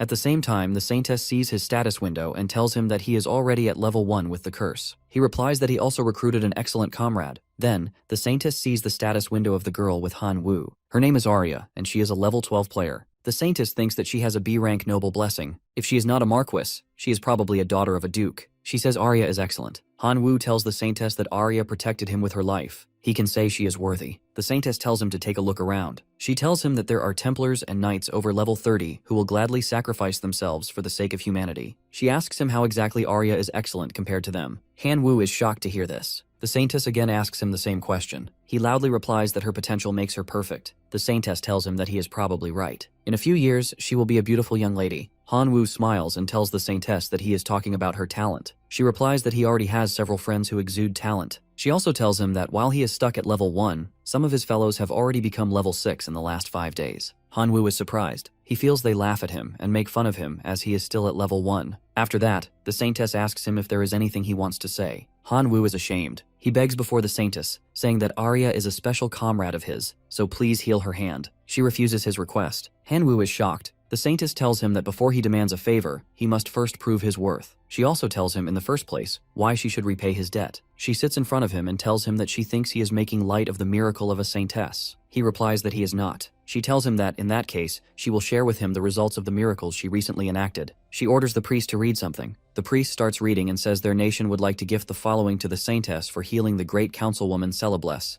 15 spirit swords holding the essence of the forest, 200 ancient moonlight tree bows, 600 tamed unicorns, 15 feathers of a phoenix, and 40 other items to prove her value. The heroes are shocked. After that, she asks Han Wu if he can prove his value. He replies that she should consider it an investment, as he will quickly get stronger. She tells him to talk after he becomes more robust. Han Wu is pissed off. He also overhears his fellows bad-mouthing him. He becomes sad. Suddenly, Yu Bo Ra raises her hand and tells the saintess she might be overstepping by asking for this favor. She asks her if she could take in that swordswoman as her comrade. The saintess thinks that Yu Bo Ra seems to be ostracized by the other heroes for some reason, but she has too much potential to be left as is. She wonders what she should do. After that, the saintess tells her that if an excellent hero like her wants her, then she can make that happen. Afterward, the saintess tells Arya to show her hand to her. The saintess heals her and says to her that, from today, she will be the hero Yu Bo Ra's sword and shield, and she must not forget that until the moment she dies. Meanwhile, Arya is in shock as she gets her hand back. She cries. The saintess tells her to go to hero Yu Bo Ra's side immediately. After that, the saintess tells Prince Alsus that they have wasted too much time on this insignificant incident, so please speed up the rest of the plans. Everyone leaves. Han Wu is so sad. Suddenly, Princess Athena comes near him and tells him that he might not have been acknowledged, but he was not in the wrong. She also tells him that he is the one who brought Arya to the temple. She also thanks him for saving her childhood friend. Han Wu is surprised to hear that. After that, Princess Athena gives him something and tells him that this is a token of her gratitude. A magic formation forms. She tells him to be her second apprentice. Han Wu is shocked. He also gets the blessing of magic. Princess Athena wishes him the best of luck. After that, she leaves. Han-woo smiles and says he does not know that Princess Athena has a crush on him. Han-woo stands up and loudly says, "Let's start again." On the other hand, Kang is fighting with the orcs. They are running away from him for their lives, but he kills them individually. Kang says that another day, another horde picked a fight with him. After some time, he kills them. Kang thinks these guys are not calling over their comrades like gnolls did. But because this place is plain, he also does not have a place to hide. He says that their animals are also not his food. After that, he comes near to Cogmos. He sees that he does not have any horns. Kang asks him if he hides them with magic. He replies that it is a simple trickery spell since they must enter a city now. Kang asks him why he didn't do that from the start. Cogmos tells him that they have impeded his region. He also tells him that it would look weirder if a lowly human were still alive with half their body ripped apart. Meanwhile, Kang thinks about Cogmos as he finds him brighter than a gnoll. Kang believes that he said it was the second closest city, so he thought they would get there pretty fast. Suddenly he hears a voice. On the other hand, orcs attack a convoy. A fight starts between orcs and humans. Kang is watching everything. Cogmos tells him it is okay if he does not help them. He replies that just because he is a demon does not mean he wants to marry the granny demon king. Cogmos apologizes to him. Kang tells him to let's watch for now. He can at least avenge them later. Cogmos calls him heartless. Kang thinks it might be brutal, but it cannot be helped as he still cannot trust all the humans in this world. On the other side, orcs beat their opponents. Some human guards are standing in front of the cart. It seems they are protecting something. One of the orcs tells his fellows that it looks like a female is there. His fellow replies that he ignores it and grabs the food as this is better for them. Suddenly, two females come out of the cart. They are ready to fight with the orcs. The leader of the orcs tells them they will leave them, but it seems they want to die. One lady uses her magic power and throws fireballs at the orcs. The other one uses her sword skills and jumps to kill them. She has some water powers. There is a blast that happens. Kang is shocked to see this and asks Cogmos if it is magic. He replies that it is nothing. Kang tells him that he does not like this. Cogmos asks him if he is unhappy that the innocent humans have survived. He replies that he thinks it is a shame that he lost his chance to avenge them. Kang feels these girls look like they are the world's elites. He bets on getting on good terms with people with power like this. He thinks that would make his life with these barbaric fantasy people easier. Meanwhile, the girls are fighting with the orcs. Suddenly he shouts that there is a lovely female pig here. Cogmos is shocked to hear this. Kang thinks that thanks to the hero's curse, those humans won't understand the meaning of his shout,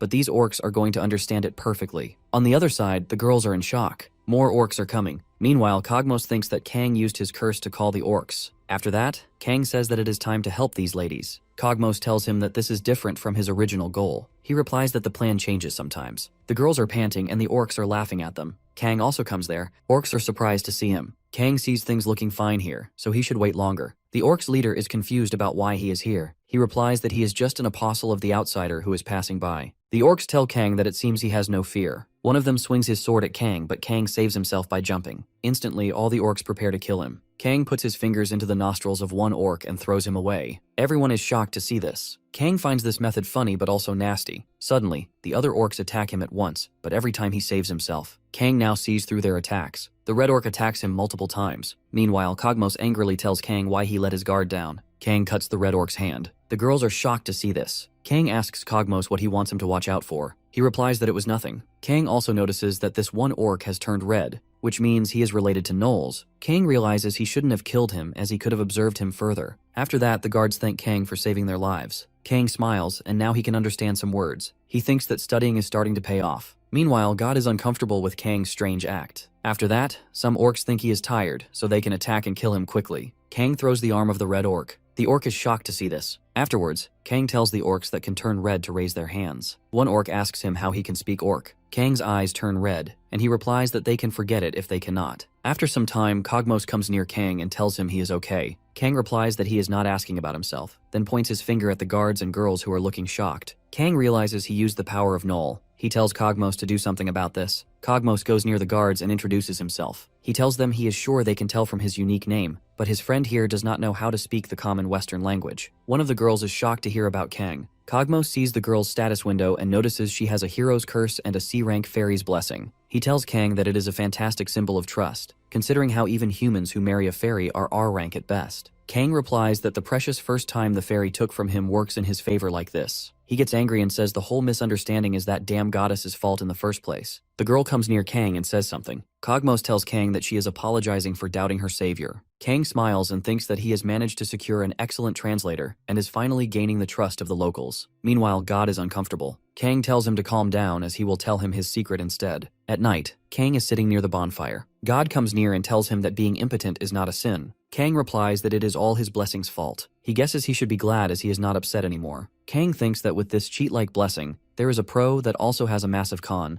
It is that all statuses return to normal. He becomes sad and says it has been a while since he has done anything. Suddenly, a lady comes near to him and calls his name. Kang sees her and thinks that her name is Julia. She is a noble lady who attends a famous fantasy academy. He says that this is a bit of a pickle as his damn translator is already asleep. Meanwhile, the lady sits far away. He wonders why she says his name and then sits far away. Maybe she wants to tell him to go away. At the same time, the lady is staring at him. Suddenly, she seems to want to say something to him again. She shows him her dagger. Kang thinks she is telling him to show his powers too. Kang shows her his hand with null power. She is in shock to see this. Suddenly, she comes near to him and repeats something. She looks worried. Kang does not know what happened to her. He thinks that maybe she is angry to see his dagger as it is small. After that, the lady goes away. Kang says that a woman's heart is hard to figure out. Meanwhile, the god laughs at him and says that someone impotent does not need to know. Outside the dormitory, the guards stop Han Wu, but he tells them they cannot stop him as he is also a hero. The Mage Master replies that he is a failed hero. Han Wu is shocked to hear this. The Master tells him that since he has left the temple and lost its support, he now has 3 options. The first option is to receive the Independence Fund and give up, in which case he is no longer allowed to claim himself to be a hero. If he is ever found breaking that rule, he will be executed. Han Wu is saddened by this. The Master tells him that the second option is to return to training, but he can only be supported once he shows a promising score. Han Wu thinks about how his classmates will make fun of him. He is now curious about the third option. The Master explains that the third option is to entrust his body to the temple, where they will take care of everything for him, from finding a noble to marry to ensuring his retirement. However, he is not allowed to leave the temple for the rest of his life. Han Wu quickly decides to pick the first option, thinking he cannot live his life trapped. The Master gives him a contract to sign. Han Wu asks why they need a warranty for this purpose. The Master explains that it would be wrong for a hero who leaves the temple to ruin the reputation of the remaining heroes, so it is a safety device. The Master then gives Han Wu some independence funds and a few identities to replace his status as a hero. Han Wu is happy after receiving the funds and remarks how this differs from the novels. The Master is surprised, but Han Wu quickly tells him to ignore it as he was just talking to himself. Han Wu reflects on how, in fantasy novels, characters who abandon kingdoms or temples are viewed as hypocritical and evil. Han Wu asks the Master if he can use the money however he wants. The Master allows it. Leaving the temple, Han Wu considers how tempting it is to get together with a noble girl. However, he decides that his path is different, as he is going to live as a real hero. Afterward, he heads to the slave market. Meanwhile, a helper informs the Saintess that hero Han Wu has deserted his mission. The Saintess worries about the decreasing number of heroes. She thinks it will become a problem if the numbers don't increase, as there are only 2 Saintesses on the continent of Fantasia. Once the real fight begins, she will have to bear everything herself. The Saintess asks her helper about the fairy kingdom and hears that the number of gnolls has decreased. The helper explains that it is said a mysterious order of knights eradicated the gnolls in the forest. The Saintess is surprised to hear this and comments that they think it was a small elite squad that mastered the same swordsmanship. The Saintess notes that this is not something an order of knights could accomplish. The helper suggests it might be the work of a demon king. The Saintess is shocked, and the helper quickly apologizes for her slip of the tongue. The Saintess advises caution, saying that sudden judgment can be dangerous, but acknowledges that this crisis rivals an invasion from a demon king. She orders the helper to investigate if a demon king is involved. The Saintess reflects that the demon kings are mainly located in the east, with a few active in the central region. However, they are not the type to work in the shadows. She laments the lack of resources to investigate. Suddenly, a mage master arrives and informs her of a communication from the academy. He explains that the academy would like to invite the heroes to commemorate the school break. The Saintess is shocked that the academy knows about the summoned heroes. She asks how this information leaked. The Mage Master explains that a student saw hero Han Wu's status window at the Mercenary Guild. She sighs, thinking it was a mistake to let him act alone. She believed he would tire quickly and return. She also notes that while it is good for the existence of heroes, the hope of humanity, to become known,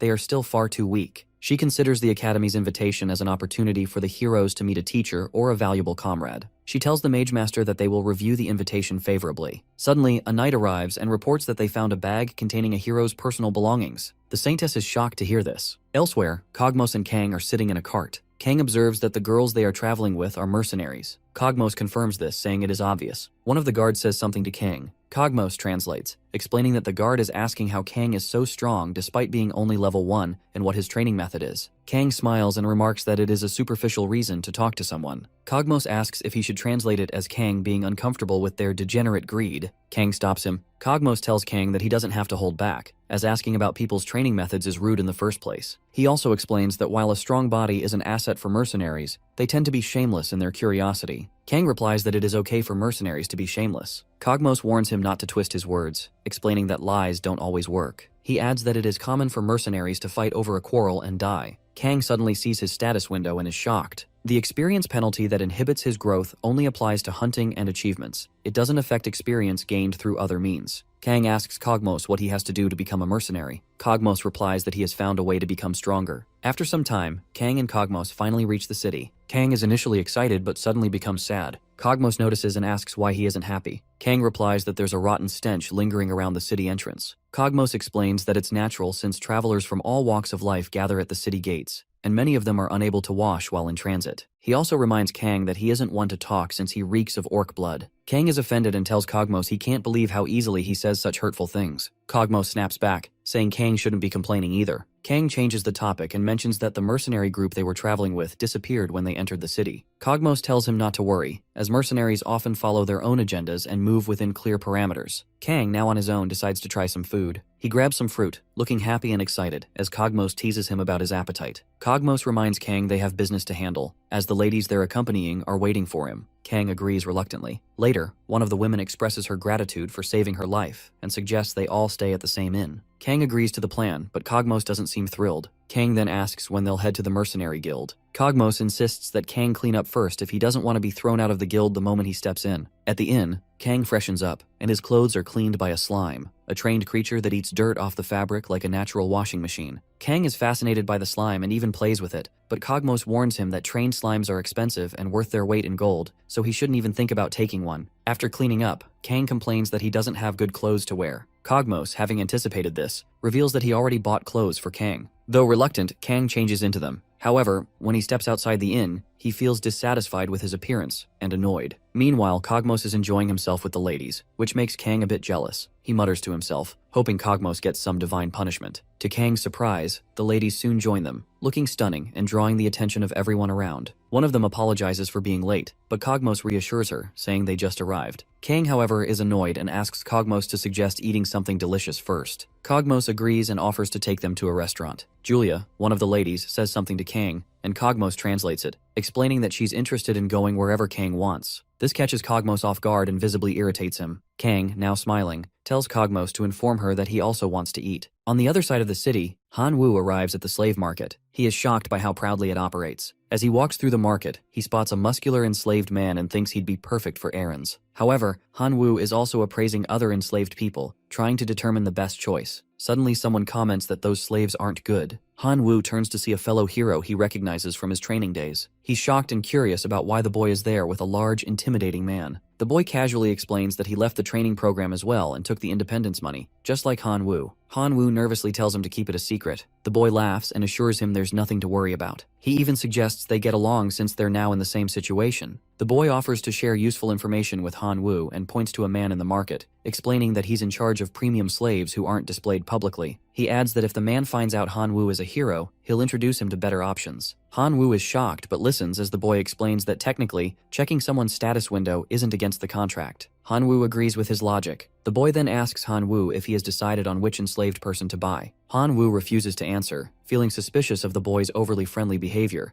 especially since they never interacted much back on Earth. As Han Wu leaves the market, the boy calls out, inviting him to come to the inn at the eastern city gate later to show off his slave if he wants to boast. Han Wu agrees but remains cautious, thinking the boy seems too friendly for someone who hardly spoke to him in the past. Meanwhile, the boy watches him leave and notes to himself that Han Wu is surprisingly careful. Han Wu, armed with a strong clue about his ideal choice, approaches the man in charge of the slave market. He declares his intention to buy an enslaved person. The man, upon reading Han Wu's status window and realizing he's a hero, becomes enthusiastic and warmly welcomes him. After some small talk, the man asks Han Wu what kind of warrior he's looking for. Han Wu surprises him by requesting a strong female warrior. Intrigued, the man tells Han Wu that they have someone fitting his description and decides to make an exception by showing her to him. The man leads Han Wu to a private area, keeping him curious. When they arrive, he reveals a powerful female warrior named Mercenary, who was once a notorious bandit operating in the northern regions of the Night Kingdom. She ended up enslaved after her subordinates betrayed her.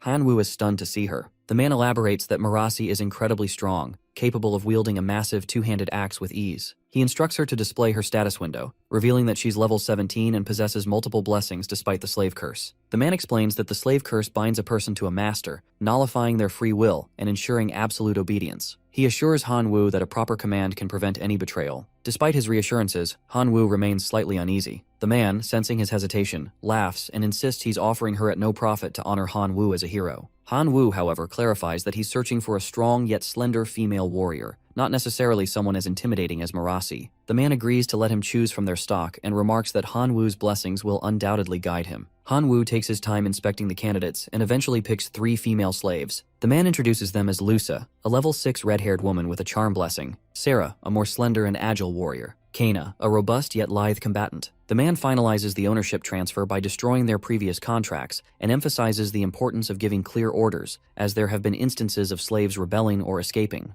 Han Wu nods, pays the man, and thinks to himself that with proper care and love, these women will never betray him. He then commands them to follow him, stating that they'll purchase weapons for their upcoming missions. The women obey him without question, and Han Wu smiles, satisfied with his new companions. Meanwhile, Kang is struggling at the Mercenary Guild. He reflects that while eating and visiting the guild went smoothly, he didn't anticipate needing to provide a signature for registration. Frustrated, he realizes he never learned how to write properly. Cogmos notices his struggle and reassures him that many mercenaries face the same issue. He hands Kang a paper with a sample signature and advises him to copy it. Kang, though annoyed, reluctantly tries. 10 painstaking minutes later, Kang finally finishes copying the signature. Proud of his work, he looks excited, but Cogmos bursts into laughter, teasing him about how laborious the process was. Kang, confused by the reaction, watches as the receptionist accepts the paper and completes his registration. Suddenly, Kang feels a strange sensation. He's blessed with a mercenary blessing and is assigned a D rank on his first evaluation. Cogmos smiles and explains that Kang should thank the 2 ladies nearby, as they vouched for his skills with their own high ranks. Kang feels embarrassed but refuses to thank them directly. Cogmos scolds him and jokes that he'll buy Kang a children's picture book to practice writing. Soon the ladies approach Kang and one hands him a scroll. Curious, Kang reads it. Cogmos translates, revealing that it's Kang's first mission, orc subjugation. The task is straightforward: reduce the orc population and prevent their reproduction. The reward is based on the number of orc noses he brings back. Kang is delighted, calling it a sweet gig, and immediately starts plotting. He mischievously considers using the pretty ladies as bait for the orcs. Unbeknownst to him, the women are watching him closely, possibly suspecting his thoughts. Cogmos interrupts Kang's scheming and asks if another slaughter is on his mind. Kang denies it, smirking, and declares, "This time, it won't be slaughter, it'll be destruction." Kang and his group find themselves in the midst of an intense battle against the orcs. Julia is fiercely fighting but gets caught off guard when an orc grabs her by the face and slams her down with tremendous force. Injured but resilient, Julia tries to recover. Her companion quickly intervenes, telling her to duck as she hurls a fireball at the attacking orc. The flames engulf the creature, saving Julia. Grateful, Julia thanks her, but the girl advises her not to push herself too hard, reminding her that tougher battles lie ahead. Julia, brushing off the concern, assures her that she can handle this much. Suddenly, to their shock, the injured orc rises again, ready to strike. Just as it appears dire, another orc attacks the first one from behind, and both fall, lifeless. Meanwhile, Lusa, the daughter of a count, observes Kang from a distance. Having met kings, merchants, knights, and even fairies in her privileged life, she reflects that none of them are as unique as Kang, who is relentlessly slaughtering the orcs. Kang, wielding his null power dagger, cuts through the orcs with ease despite the limitations of the hero curse, which could lead to suspicion of him being a demon. However, his fair's blessing, considered the ultimate certification of a person's true identity, silences any doubts. The remaining orcs, terrified of Kang, try to flee, but he relentlessly chases them, driven by a single-minded determination to exterminate them. Leah, worried, shouts for Kang to stop and rest. Surprised, Kang halts and notices Lusa sitting down, seemingly exhausted. She contemplates Kang's efforts, marveling at how he has nearly eradicated all the orcs in the area without even breaking a sweat. Julia soon joins her, asking if she's okay. Noticing Leah's tired demeanor, Julia teases her for asking for a break first. Lusa retorts, pointing out Julia's shaking legs, which embarrasses her slightly. Julia then praises Kang, calling him amazing. Lusa agrees, crediting his blessings. But Julia clarifies, saying it's not the blessings but his sheer talent. Julia elaborates that Kang's swordsmanship is on a different level. She explains that his technique is dangerous and unstable, with the potential to destroy his body if he makes even the smallest mistake. And yet he's been maintaining it all day. Shocked, Lusa questions if such a thing is even possible. Julia admits she isn't sure, noting that even she was considered a genius while growing up,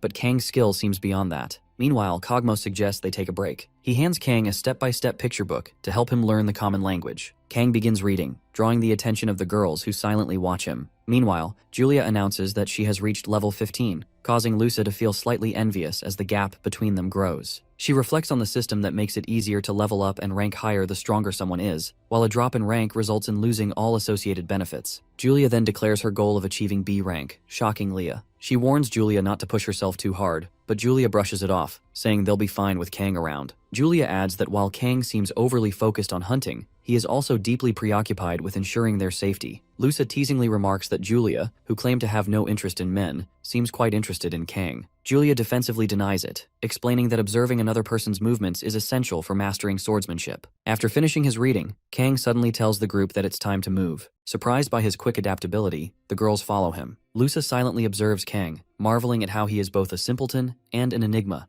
a mage and scholar with a raw, untamed nature. She concludes that while he piques her curiosity, she might need to teach him how to properly speak with women first. Meanwhile, in a distant temple, a group of knights and a mage master present a mysterious bag to the saintess. In the temple, the saintess watches intently as the bag is opened, revealing its mysterious contents. She examines the objects carefully and remarks that they are not of this world. The mage master confirms her suspicion, pointing out the exceptional craftsmanship and unusual printing on the items. Intrigued, she asks where the bag was found. The mage master explains that it was discovered in the Null Forest, where the heroes once trained. He also mentions the knight who brought it to their attention. The saintess questions the knight directly, asking how many people know about the bag's existence. The knight assures her that only he and the commander of the knights are aware of it, and the commander had ordered him to report directly to her. Satisfied, the saintess acknowledges his diligence and praises his efforts, promising to ensure he serves the temple for life. Overjoyed, the knight bows in gratitude, but her tone sharpens as she commands him to forget everything about the bag, warning him that failure to do so will result in his death. The knight solemnly agrees and leaves with the priest. Once alone with her assistant, the saintess contemplates the bag's significance. She orders her assistant to study the lettering on the bag and learn its pronunciation from one of the heroes in the temple, emphasizing the importance of keeping her intentions secret. The assistant promises to follow her orders. The saintess ponders the situation, suspecting the bag's existence might be a mistake of the gods. She hesitates, questioning whether covering up its discovery is the right course of action. Before she can dwell further, her assistant interrupts, reporting a serious incident in the forest hunter village. Confused, the saintess listens as the assistant explains that the councilwoman, Sis, attempted to cover up a brutal murder incident. The bodies of the perpetrator and sacrificed fairies were found, and the villagers claim it was the act of a vengeful spirit. The saintess considers the possibility that the so-called vengeful spirit might simply be a survivor who exacted revenge. She orders her assistant to acquire a sketch of the alleged outsider to investigate further. Meanwhile, Kang sits by a bonfire at night, studying a picture book. His quiet moment is interrupted as the god observing him comments on the book. Kang jokingly asks if the god enjoys the book, and the god replies affirmatively. Curious, Kang asks about the whereabouts of the other gods, wanting to avoid them. The god points in a direction, implying most gods reside near the temples. Kang deduces that the Order Temple and the saintess of the evil goddess must be nearby, deciding it's best to flee northeast until he grows strong enough to confront them. Suddenly, Kang senses something unusual. Humans have surrounded the camp.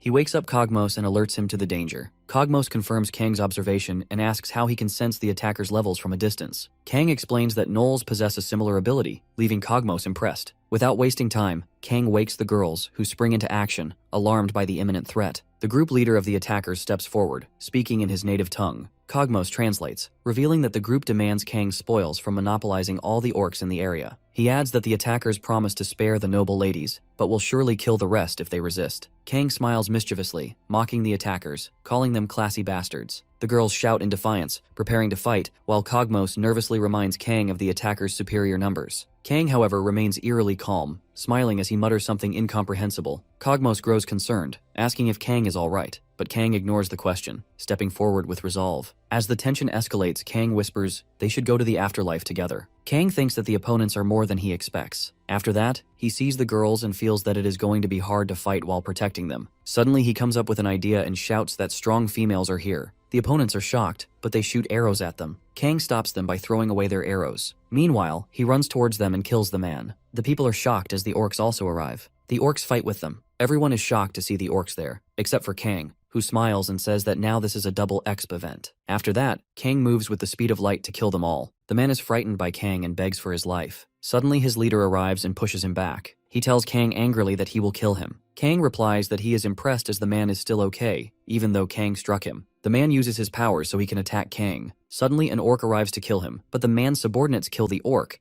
After killing the orc, they all team up and run towards Kang to kill him. Kang uses his null power dagger to kill them, but the leader attacks him from behind. The man smiles after hitting him. Kang tells the man it is a shame for him. The man gets scared of him. After that, Kang runs his hand across his body and kills him. Afterwards, he sees the girls. He notices both girls fighting with the men and doing well. He realizes that both girls are looking busy as they kill everyone there. After some time, he comes to the market with the orcs' noses. He tells the lady that these are enough. She is shocked to see so many orcs' noses. Kang says he could have gotten more without the nobles. The lady, Cogmos, tells him he is dumb as they are nearly dying from exhaustion. Kang replies that he knows she means Lusa, that he has completed the proof of request. The girls are happy. Cogmos translates and tells Kang that they are saying they leveled up 2 whole levels while hunting with him. Julia is at level 16 and Cogmos is at level 20. Kang smiles and says that even a mediocre demon like this guy is level 20. He wonders how much he has leveled up. Kang is at level 1. He asks the god what is going on in the world. Meanwhile, the god is staring off into a galaxy far away. The world in the beginning is empty. Stars form in the open world, and after a long time, living beings are born. This is a tale about a certain god. The living beings soon start finding out about it. People start praying to God, and hence it becomes a god. The reciting beings want God's help,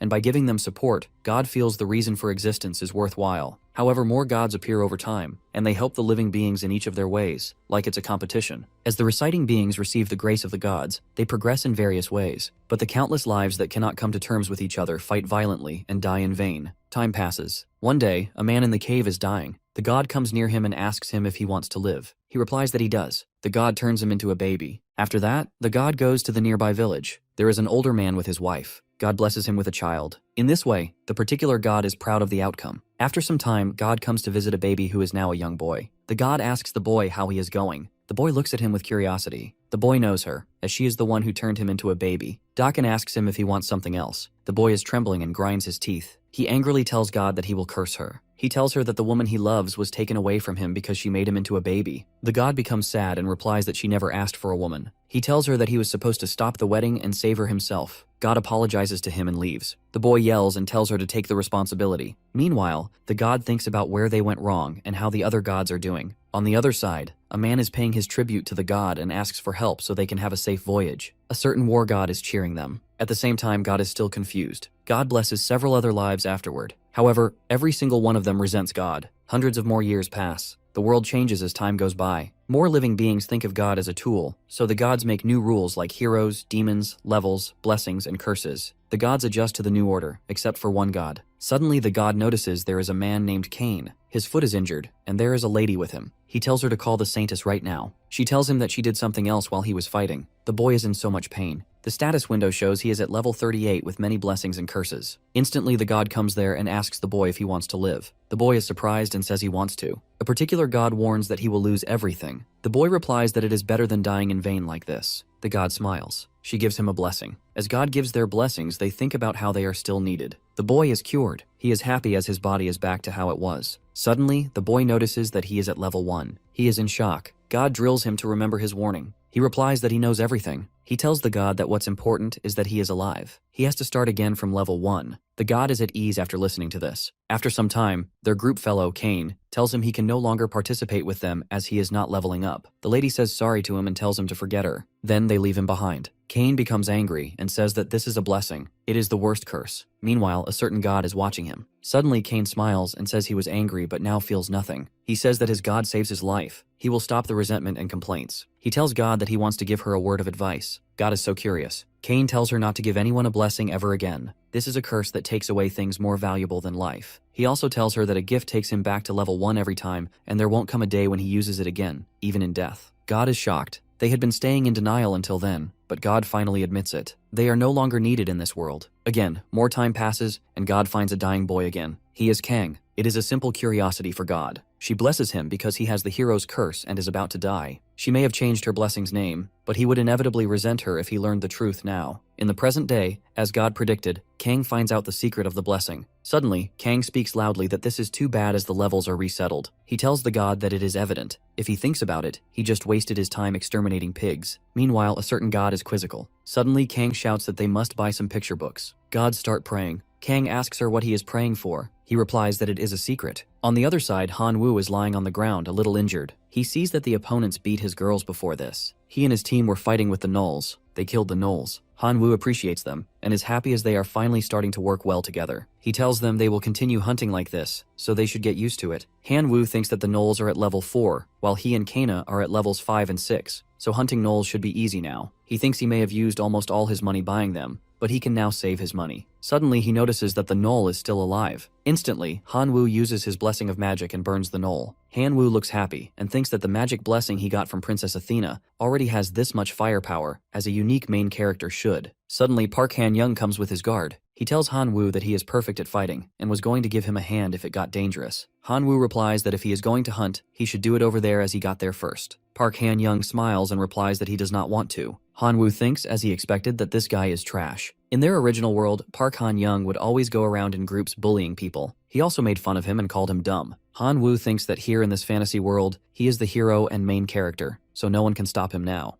After that, Han Wu tells him to come to him if he can. Park replies that he is ready for it. They are all ready for a fight. Park's slave runs toward them. The girls are frightened to see him. He looks horrifying. Han Wu tells them to go on defense while he gets his magic fireball. Suddenly, the enslaved person punches them one by one. Han Wu is shocked to see this. Park tells Han Wu that it seems he gets what's going on now. Han Wu is angry at him. He asks him if he is using tricks. Park replies that it seems he cannot see that his slave's level was just overwhelmingly higher. Park has an evil smile and tells him he already told him to come at him if he can. The girls are frightened of him. After that, he tells Han Wu to declare that he will hand over his slaves to him. Han Wu is in shock to hear this. On the other side, in the city library, Kang reads picture books. He is watching a weapon book and tells God that he would at least look for a powerful weapon since he cannot level up. Cogmos tells him that he has been reading too many fairy tale books, and weapons like that have already been confiscated. He also tells him that it seems he forgets that even the human nobles said there was no such thing before they left, so he might have a chance with a treasure island in the sea. Kang tells them that if it is a relic that was so dangerous, the excavations were held off. He smiles and says it is tempting. Cogmos smiles and tells him that the nation's knights guard the entrances of those relics. Kang asks him how strong the knights are. He replies that he can assure him that they are stronger than him. Kang becomes sad and leaves there as he wants some fresh air. After some time, he thinks it is impossible at level 1. He thinks about the knights, and recalls that he thought knights were empty tin cans with nothing but glory and bluffs. He becomes sad and thinks it seems there is no way. A particular god cheers him up. Suddenly, an orc comes there and tells him to hand over everything he has. Kang tells him that he is depressed right now. The orc is shocked as Kang is speaking the orc tongue.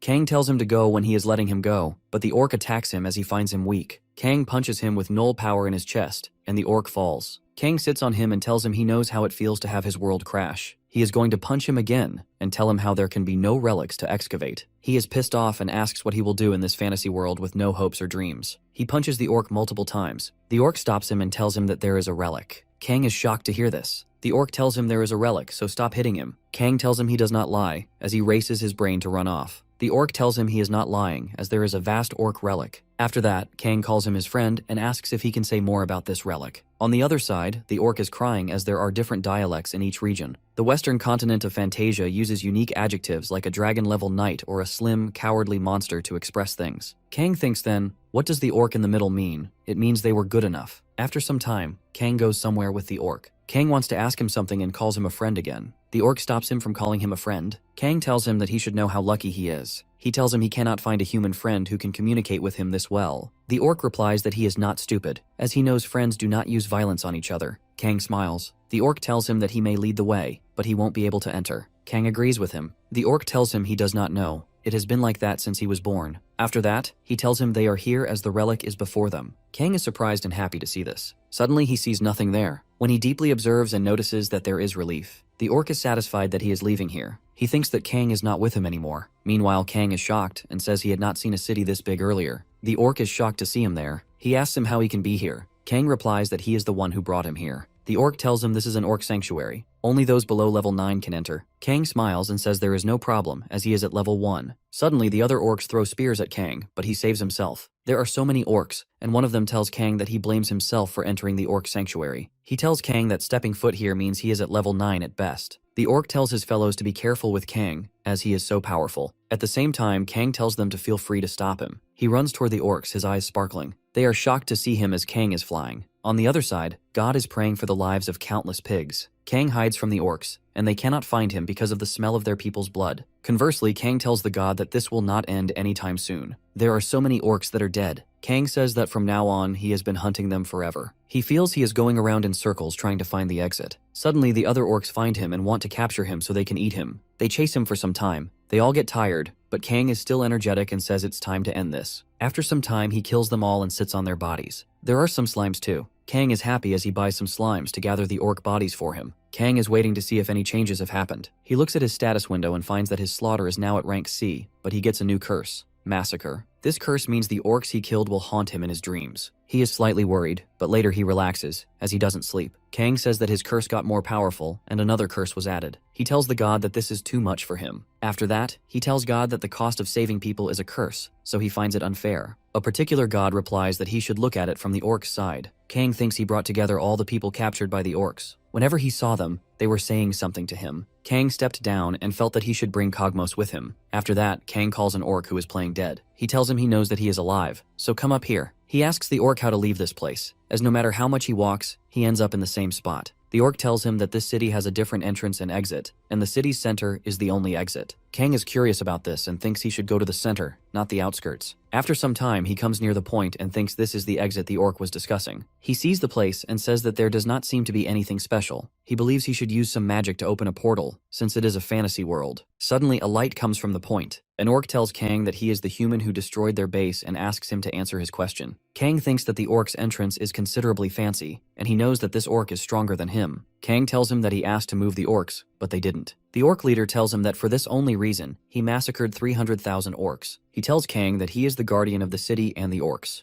He tells Kang that he will not let a single human who knows the secret of this city escape. Kang puts down his bag and tells him it is better for him as he finds a guardian. Kang is ready to fight with him. He tells him that being a guardian means there is a treasure to be protected. Kang jumps and uses his null power to attack him. Kang thinks he will give it his all in one blow. The guardian of the orcs is also ready for the fight. He throws his spear toward Kang and their energies collapse. Kang discovers that this orc is on another level compared to the other orcs. The guardian cuts Kang's hand and injures one of his eyes. Kang falls. The guardian is impressed with him and tells him that he instantly dodged a fatal hit. He also tells him that he will not stop there and that he will now make him pay for the 300,000 orc lives. He tells Kang that he does not think he will have an easy death. On the other hand, Kang uses his powers to recover himself. He smiles and tells the guardian that he is a fantastic judge. The guardian tells Kang that he knows he has something he is relying on and asks him if he is immortal. Kang replies that it is like something, implying that he has a power that keeps him going. The guardian dismisses it, stating that it does not matter because this place is the only exit. He tells Kang that whether it takes a century or a millennium, he will trap him in the city until he dies of old age. Kang thinks to himself that it seems he has nothing to do and starts contemplating his next move. On the other side, Yubora is sitting in her room when Arya comes in and mentions that she is at level 7 and is fantastic. Yubora replies that it is all thanks to her blessing, and although she didn't receive the hero's blessing through her efforts, she had a noble's blessing since birth. She then looks at her status window, a bit surprised. Arya tells her that this proves she is the Duke's daughter, a rank noble. Yubora thinks this is fantastic, but she also sees it as a blessing that gives her an easy pass in life. Arya then tells Yubora that despite her seemingly insubstantial blessing, she was once harshly scolded by her mother for thinking she didn't deserve it. Arya fiercely dares her to repeat this to the countless people who sacrificed everything to acquire such blessings. Yubora reflects that blessings come with responsibilities and thanks Arya for giving her such a good lesson. Afterward, Arya asks Yubora if she thinks the hero Hanwoo will be okay. Yubora asks if Arya likes him, and she responds that she is not sure. Just then, someone knocks on the door, announcing that the Saintess is coming to meet Yubora. Arya is shocked to hear this, and the Saintess enters, apologizing for visiting at such a late hour. The Saintess greets Yubora and mentions that she came to chat. She tells Arya to bring some tea, and after a while they begin their conversation. The Saintess asks Yubora if she has any trouble living in Fantasia. Yubora replies that she has not had too much trouble. The Saintess expresses that she is happy to hear that Yubora has adjusted well in this new world. The Saintess then shifts the topic to the heroes who are currently competing against each other. She expresses concern about the trouble caused by this competition, and asks Yubora to let her know if she sees any signs of it before the heroes become fallen. Both Arya and Yubora are shocked. The Saintess goes on to explain that corrupted heroes, seduced by their blessings, will appear soon. Yubora, now thinking about Kang, wonders if he is safe and if he has made it back home. Suddenly, the Saintess asks if she knows someone named Kang. Yubora, startled, spills the tea. She asks why the Saintess is asking about him. The Saintess responds that she knows him a little as a classmate. The Saintess insists that Yubora tell her everything, acting like an older sister. Yubora is taken aback by the Saintess's tone. Later, in her room, the Saintess is thinking about Yubora and Kang. She knows that Yu Bo Ra is very interested in Kang since she spoke about him for hours. The saintess holds Kang's badge and reflects on how he is the one who refused to be a hero and was sent back by the goddess. She worries that if word spreads that Kang didn't return the hero's trust, it could damage the relationship with the gods, bringing their faith to rock bottom. The saintess considers the possibility that it wouldn't be an issue if Kang died.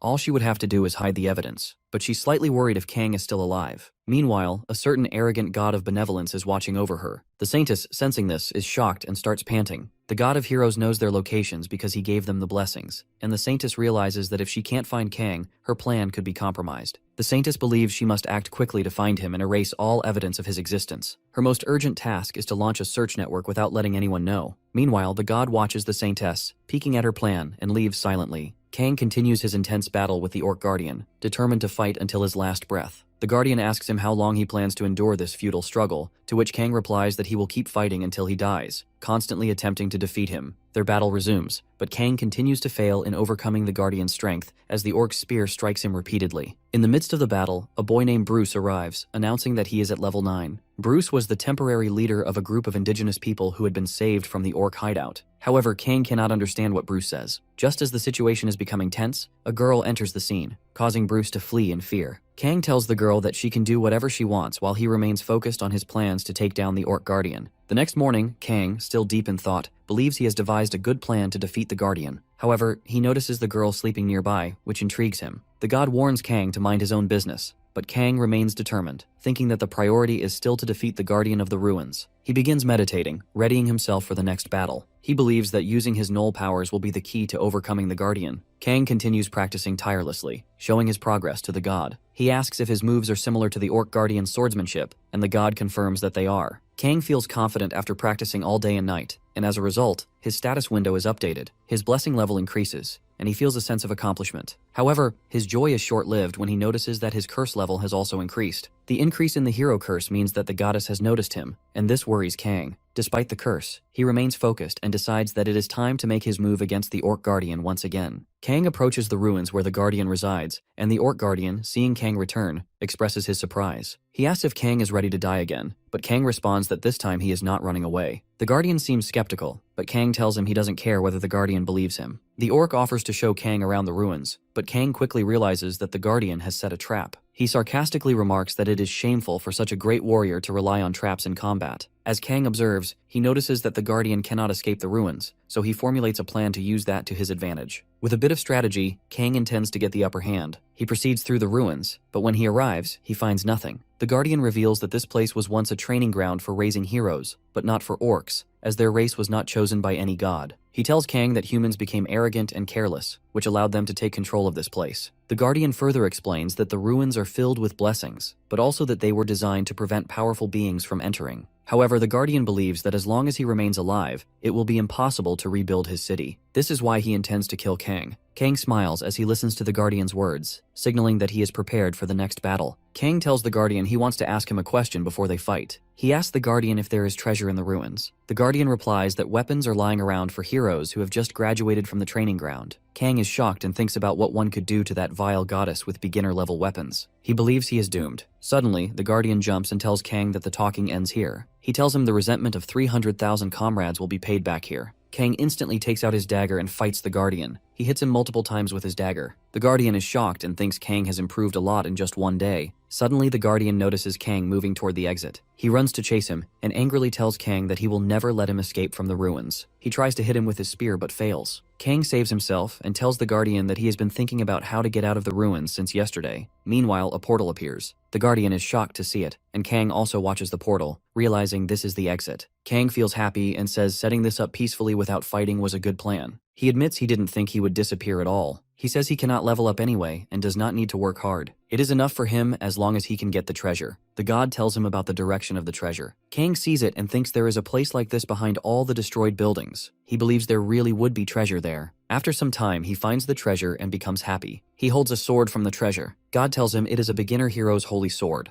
The sacred sword has a plain appearance without decorations, but is a powerful weapon filled with divine energy that shines brightly. Kang knows this is a weapon for beginners, but he is curious why it was left like this. Kang starts waving the sword. God tells him the holy sword can only be held by heroes. Suddenly, Kang feels the sword becoming heavy. God tells him he can have it as a hero. Kang replies that it means the sword hates cursed heroes. He breaks the sword with his dagger. Kang says he cannot use it, so it is only fair that other heroes cannot. God admires him for his fairness. Kang then destroys every sword there. He picks up the last one and is about to break it when he suddenly feels this sword is lighter than the others. He realizes this sword does not affect the curse. Kang says that in that case he will destroy everything else. He destroys everything in the treasure except the last sword. After that, he sees his status window, where the curse holy sword is added. Kang gets angry as he receives the holy sword curse. On the other side, Jang Mayon sees Choi at the temple. Choi sees his status window and finds a new blessing. He has so many blessings with no curse at all. He thinks if this is the reward, he will have to put up with it even though he is tired. He realizes this is what they mean by God's interest, as he gets the blessing in just a few days. Choi thinks the upcoming tournament will be an easy win for him at this pace of growth. He believes he will prove it to everyone by winning the prize of the Holy Sword. Conversely, a hero and a demon king, a prince and a princess, knights, wicked women, and even tyrants appear like regulars in romantic fantasies, so anyone is okay. Jang Mi-yeon is thinking about all this. Suddenly she shouts and asks why she has to fight. The boy tries to calm her down. She feels disappointed because she dreamed of being protected by a handsome knight, but instead, she has a Shield A who is timid and foolish and overall ranked 4th, Shield B who is selfish and sly and overall ranked 5th, and Shield C who is a concept freak who listens well and is ranked 7th. She sighs and thinks she only has these 3 shields. Suddenly she apologizes to them for being harsh. The boy asks her why she called them. She replies that there is an important issue and she called them because of it. She tells them there is secret information. Soon, they will be picking a hero to send to the academy. The boy gets annoyed. She tells them she is getting into the academy and that her true fantasy life begins there. Suddenly, a boy who is Shield C bows down in front of her and asks if all those who wish to enter are allowed. Jang Mi-yeon replies that priority is given to heroes with high overall scores and that, in total, only 4 people will be selected. The boy tells her there will be bloodshed within the faction,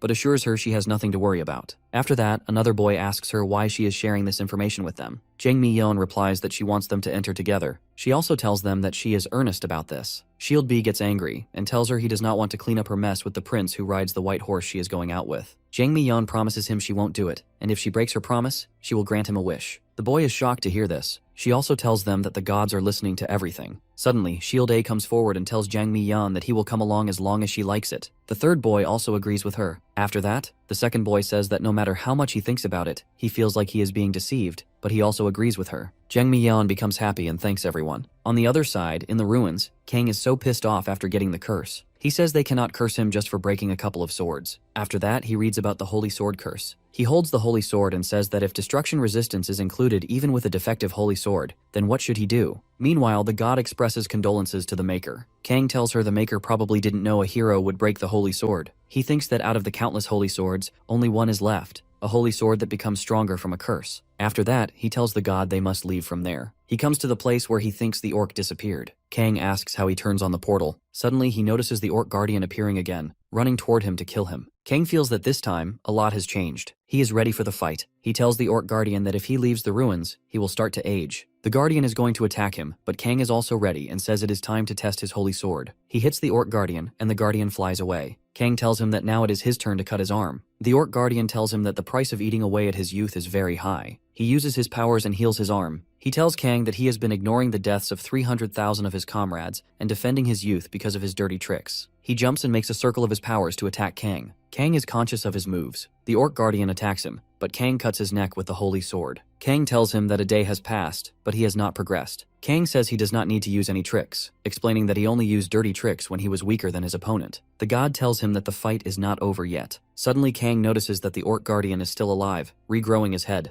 The orc guardian comes at him again, but Kang grabs his face and smashes it into the ground. Kang thinks this time the guardian will surely die, but the orc guardian remains alive. Now annoyed, Kang declares that the guardian will die if he throws him out of the ruins. Suddenly, the orc guardian tells Kang that he has lost and pleads with him not to throw him out of the ruins. He says he will do anything Kang asks. Kang is surprised by the guardian's sudden plea. The guardian tells him he knows Kang wants to leave this place and offers to move the city's entrance closer to the holy sword. He adds that only a hero can wield the sacred sword. Kang waves the sword and asks if he means this one. The orc guardian is shocked and says he already knows Kang is the hero. Kang then checks the guardian's status window and sees that the guardian is at level 8 and also bears the hero curse. Kang is shocked to discover this. The Orc Guardian explains that it usually happens when someone kills a hero. Kang then asks about the Curse of the Ruins. The Orc Guardian explains that it is like a mission. If he is in the ruins, he becomes immortal. He also reveals that he is the final strong opponent to test new heroes. Kang replies that this means he is not a guardian for humans. The Orc Guardian clarifies that he never claimed to be the guardian of humans, but rather the guardian of the orcs, protecting the homestead of his kind. Kang tells him that even so, he's still lost. The Orc Guardian starts crying. Kang comments that even the demon he knows has weak tear glands, but the Orc Guardian is still challenging. The Orc Guardian asks Kang if he is leaving. Kang replies that earlier he said he would not let him go. The Orc Guardian tells Kang that it would be good for him to leave immediately. Kang also wants to leave this place as soon as possible, but he finds it hard to trust the Orc. After some thought, Kang tells the Guardian to send the humans back. The Orc Guardian agrees and says that the city should not be known to humans, but admits that he cannot refuse Kang's request. Kang cheers up the humans as they prepare to leave. Everyone remains quiet, and some of the humans support Kang on their way. The portal appears, and Kang feels a sense of familiarity, likening it to when the goddess sends him back. He begins to worry that he could be in danger again. Kang asks the Orc Guardian if he should return here and what he should do afterward. The Orc Guardian replies that if Kang speaks to the Holy Sword, he will hear it. Kang finds the Orc unreliable, but the god assures him it is safe. The god stresses again that it is secure, and Kang says he believes her. Kang steps into the portal, and they all pass through to the other side. Kang finds the new place odd. He reopens the portal and sends the humans back to the city. Then, he tells the god that she said this was a safe place. Looking around, he notices pieces of clothing on the bed and remarks that a noblewoman with a holy sword could have lived here. He observes that the holy sword is displayed as decoration on the wall, making him realize that the owner of this room is no ordinary person. The god again tells him that it is a safe place, but Kang grows annoyed. He replies that it means danger will likely come later. The god confirms his suspicion. Kang says they need to leave this place quickly. Suddenly, he notices something is wrong. He sees his bag in the room and becomes curious about why it is there. On the other side, at the Hunter village, Princess Athena is teaching her students. She tells them that the village has recently been in a state of chaos due to many incidents, so they must be careful not to unsettle the residents. The heroes look curious about her words. Princess Athena warns them to be cautious and not to disturb the Saintess. Meanwhile, a villager escorts the Saintess to the place where an incident occurred earlier. The Saintess observes the area and comments that it seems to have been cleared up.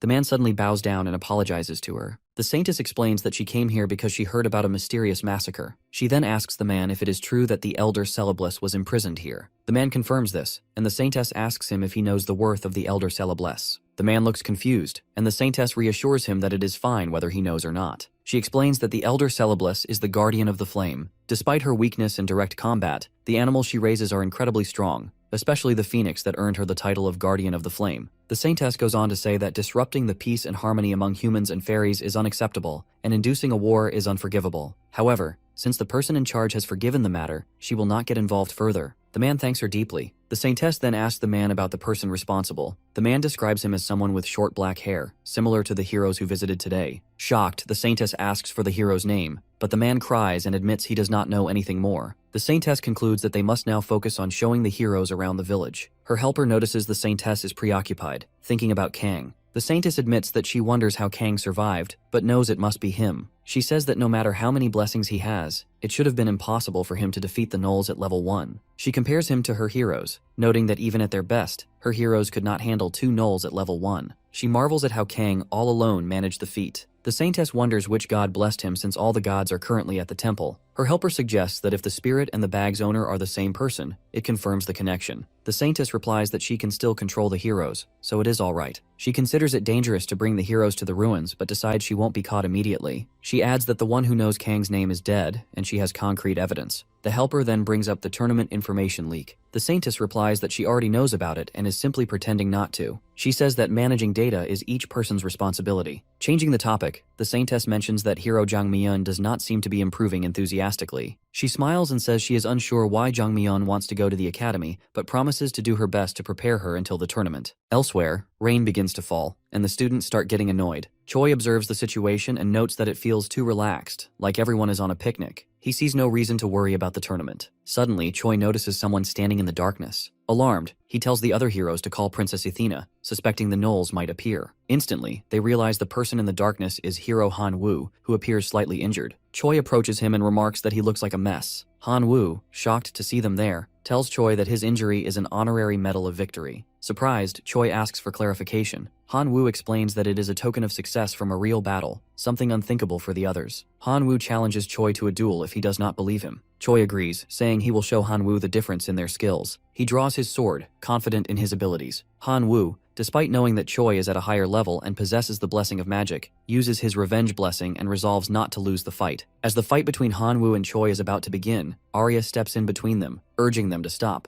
She acknowledges that she cannot prevent the battle entirely, but reminds Choi that Han Woo is injured, and it wouldn't be a fair fight. Han Woo is surprised to see Arya intervene, but Choi agrees, stating that he wants no excuses later, and it must be a fair battle. Suddenly the Saintess arrives, her presence commanding attention. She reprimands Han Woo for causing trouble outside the temple and offers to heal him to ensure fairness in the fight. She then turns to Choi, encouraging him to finish it quickly. Choi, confident and ready, taunts Han Woo, claiming that now everyone will witness the skills he honed in real-life combat. Han Woo, deep in thought, recalls the promise he made to himself after witnessing Park Han-young's betrayal and the sadness of the women taken away. He vowed to grow stronger and never let his guard down again. As Han Woo prepares himself, his status window suddenly updates. He notices he has received the Blessing of Revenge, a unique ability that strengthens him against stronger enemies targeted for revenge. He briefly thinks about his targets, Park Han-young and Choi Gangman. Fueled by his resolve, Han Woo steps forward, declaring himself as the protagonist of this world. However, his confidence is momentarily shaken when a seemingly simple slime outmaneuvers and defeats him, showcasing a level far higher than his own. His status window updates again, revealing a strange curse that limits his growth. Bewildered,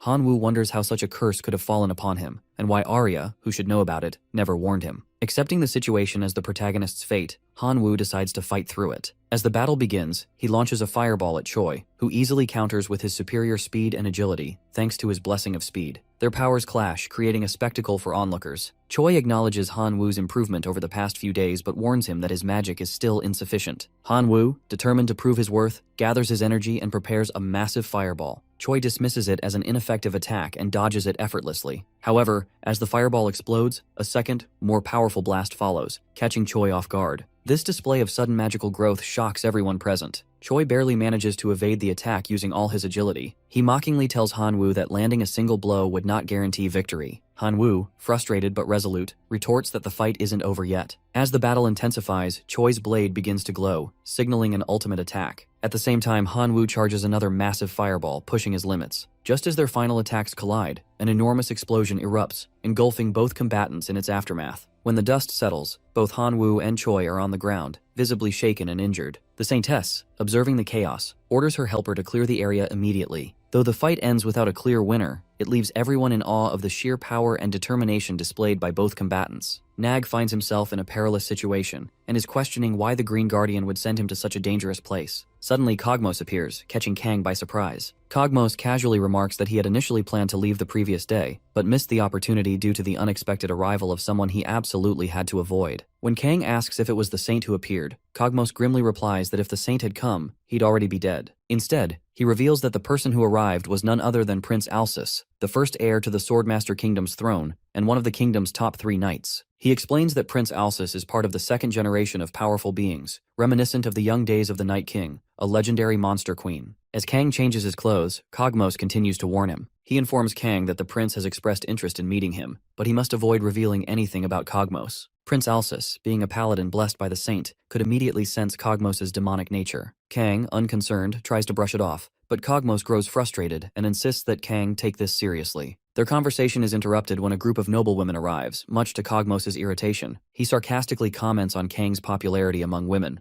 but Kang suspects they've come to ask for help leveling up again. Kogmos chastises Kang, saying he trivializes others' feelings and warns that this attitude will leave him unmarried. The women, however, express their sadness, thinking Kang had left without letting them repay him for his help. As the banter continues, Kogmos notices that Kang is cursed again and questions whether Kang killed a warrior or did something reckless. Kang denies it, but Kogmos warns him that if he stays in the city, his life could be at risk. When Kogmos suggests leaving, Kang grabs him by the neck, demanding who would translate for him if he were gone. Kogmos proposes finding someone enslaved but blessed with the gift of language, suggesting that with enough money, they could acquire such a person. Kang, growing frustrated, accuses Kogmos of plotting to abandon him all along. Their argument is interrupted by the women, who have come dressed elegantly. Kogmos mocks Kang's cluelessness, hinting that the women may have romantic intentions. Kang awkwardly guesses it might be love but is quickly dismissed as naive. When the women suggest they go out for an outing, Kang reluctantly agrees, and Kogmos joins them, deeming it safer to stay near Kang while Prince Alsus is in the city. The group roams through the city, and the women dress Kang in noble attire, leaving him uncomfortable. They eventually arrive at a grand mansion, and Kang becomes increasingly uneasy, unsure of what's happening. Inside the mansion, he sees a figure standing near a window. It's Prince Alsus. Prince Alsus approaches Kang with a warm yet commanding demeanor, addressing him in the universal language, thanks to the blessing of language. He bows respectfully, surprising Kang and the women, and introduces himself. The prince explains that he is deeply grateful to Kang for subjugating the Orc Guardian and rescuing the noble daughters, calling it a great service to the kingdom. Kang tries to brush it off as a natural act, but Prince Alsus expresses his curiosity about the skills that allowed Kang to defeat the Orc Guardian, a feat that had troubled even seasoned warriors. The prince then makes a bold request. He asks Kang to spar with him, eager to see the strength that accomplished such a remarkable feat. Kang freezes, caught off guard by the prince's request. Prince Alsus quickly apologizes, admitting he may have gotten overexcited by his guest's presence. Despite the friendly tone, the tension in the room is palpable as Kang contemplates how to handle this unexpected challenge. Kang finds himself overwhelmed by the grand feast prepared in the mansion. Prince Alsus, noticing Kang's astonishment, suggests they continue their conversation over the meal. Kang eagerly digs in, devouring a surprising amount of food. Prince Alsus, amused, comments that he's a bit envious of Kang's seemingly endless appetite. Embarrassed, Kang apologizes for eating so much, but Prince Alsus reassures him, saying it's better to enjoy the food than let it go to waste. As they talk, Prince Alsus curiously asks how Kang got the warrior's curse. Kang hesitates but eventually explains that he once taught a warrior harassing an innocent fairy a lesson. Hearing this, Prince Alsus connects the dots, realizing this might explain why Kang received the fairy's blessing. Intrigued, Prince Alsus asks if Kang remembers what the warrior looked like. Kang shrugs, admitting that he hit the warrior so hard in the face that he can't recall any details. Laughing, Prince Alsus suggests they could investigate warriors with facial injuries to narrow it down. Prince Alsus then changes the topic, revealing the real reason for inviting Kang. He explains that the kingdom's guild investigations point to Kang as the individual responsible for hunting the most orcs in recent times. Alarmed, Kang asks if he's done something wrong, but Prince Alsus quickly reassures him, stating that Kang has solved a major problem for the kingdom. He explains that orcs from the plains have mysteriously disappeared as if by magic, and Kang's actions have greatly benefited the kingdom. Kang admits that he might have gone overboard hunting orcs, but never expected it to have such an impact. Prince Alsus praises him, saying he's eager to learn more about him. Later that evening, as they exit the mansion, Prince Alsus confesses that his curiosity about Kang has grown. Although he initially planned to end their meeting with a simple thank you for rescuing the noblewomen, he now wants to understand Kang's abilities firsthand. He proposes a friendly duel. Kang reluctantly agrees, thinking it'll be a quick exchange. As the duel begins, Prince Alsus thanks Kang for accepting the challenge, promising to hold back. Kang, unsure of how to handle the situation, decides not to use his holy sword, and instead pulls out a small dagger gifted by the fairies. Seeing the dagger, Prince Alsus is taken aback and praises Kang for possessing such a rare and powerful artifact. Kang downplays it, saying he learned to use it through trial and error. Prince Alsus is impressed by Kang's humility and resourcefulness, remarking that Kang's mastery of such a dangerous tool is remarkable, especially at level 1. The duel begins with Prince Alsus allowing Kang the first strike. Kang decides to test his full strength and activates the blessing of outsiders and fairies. A radiant aura surrounds him, leaving everyone in awe.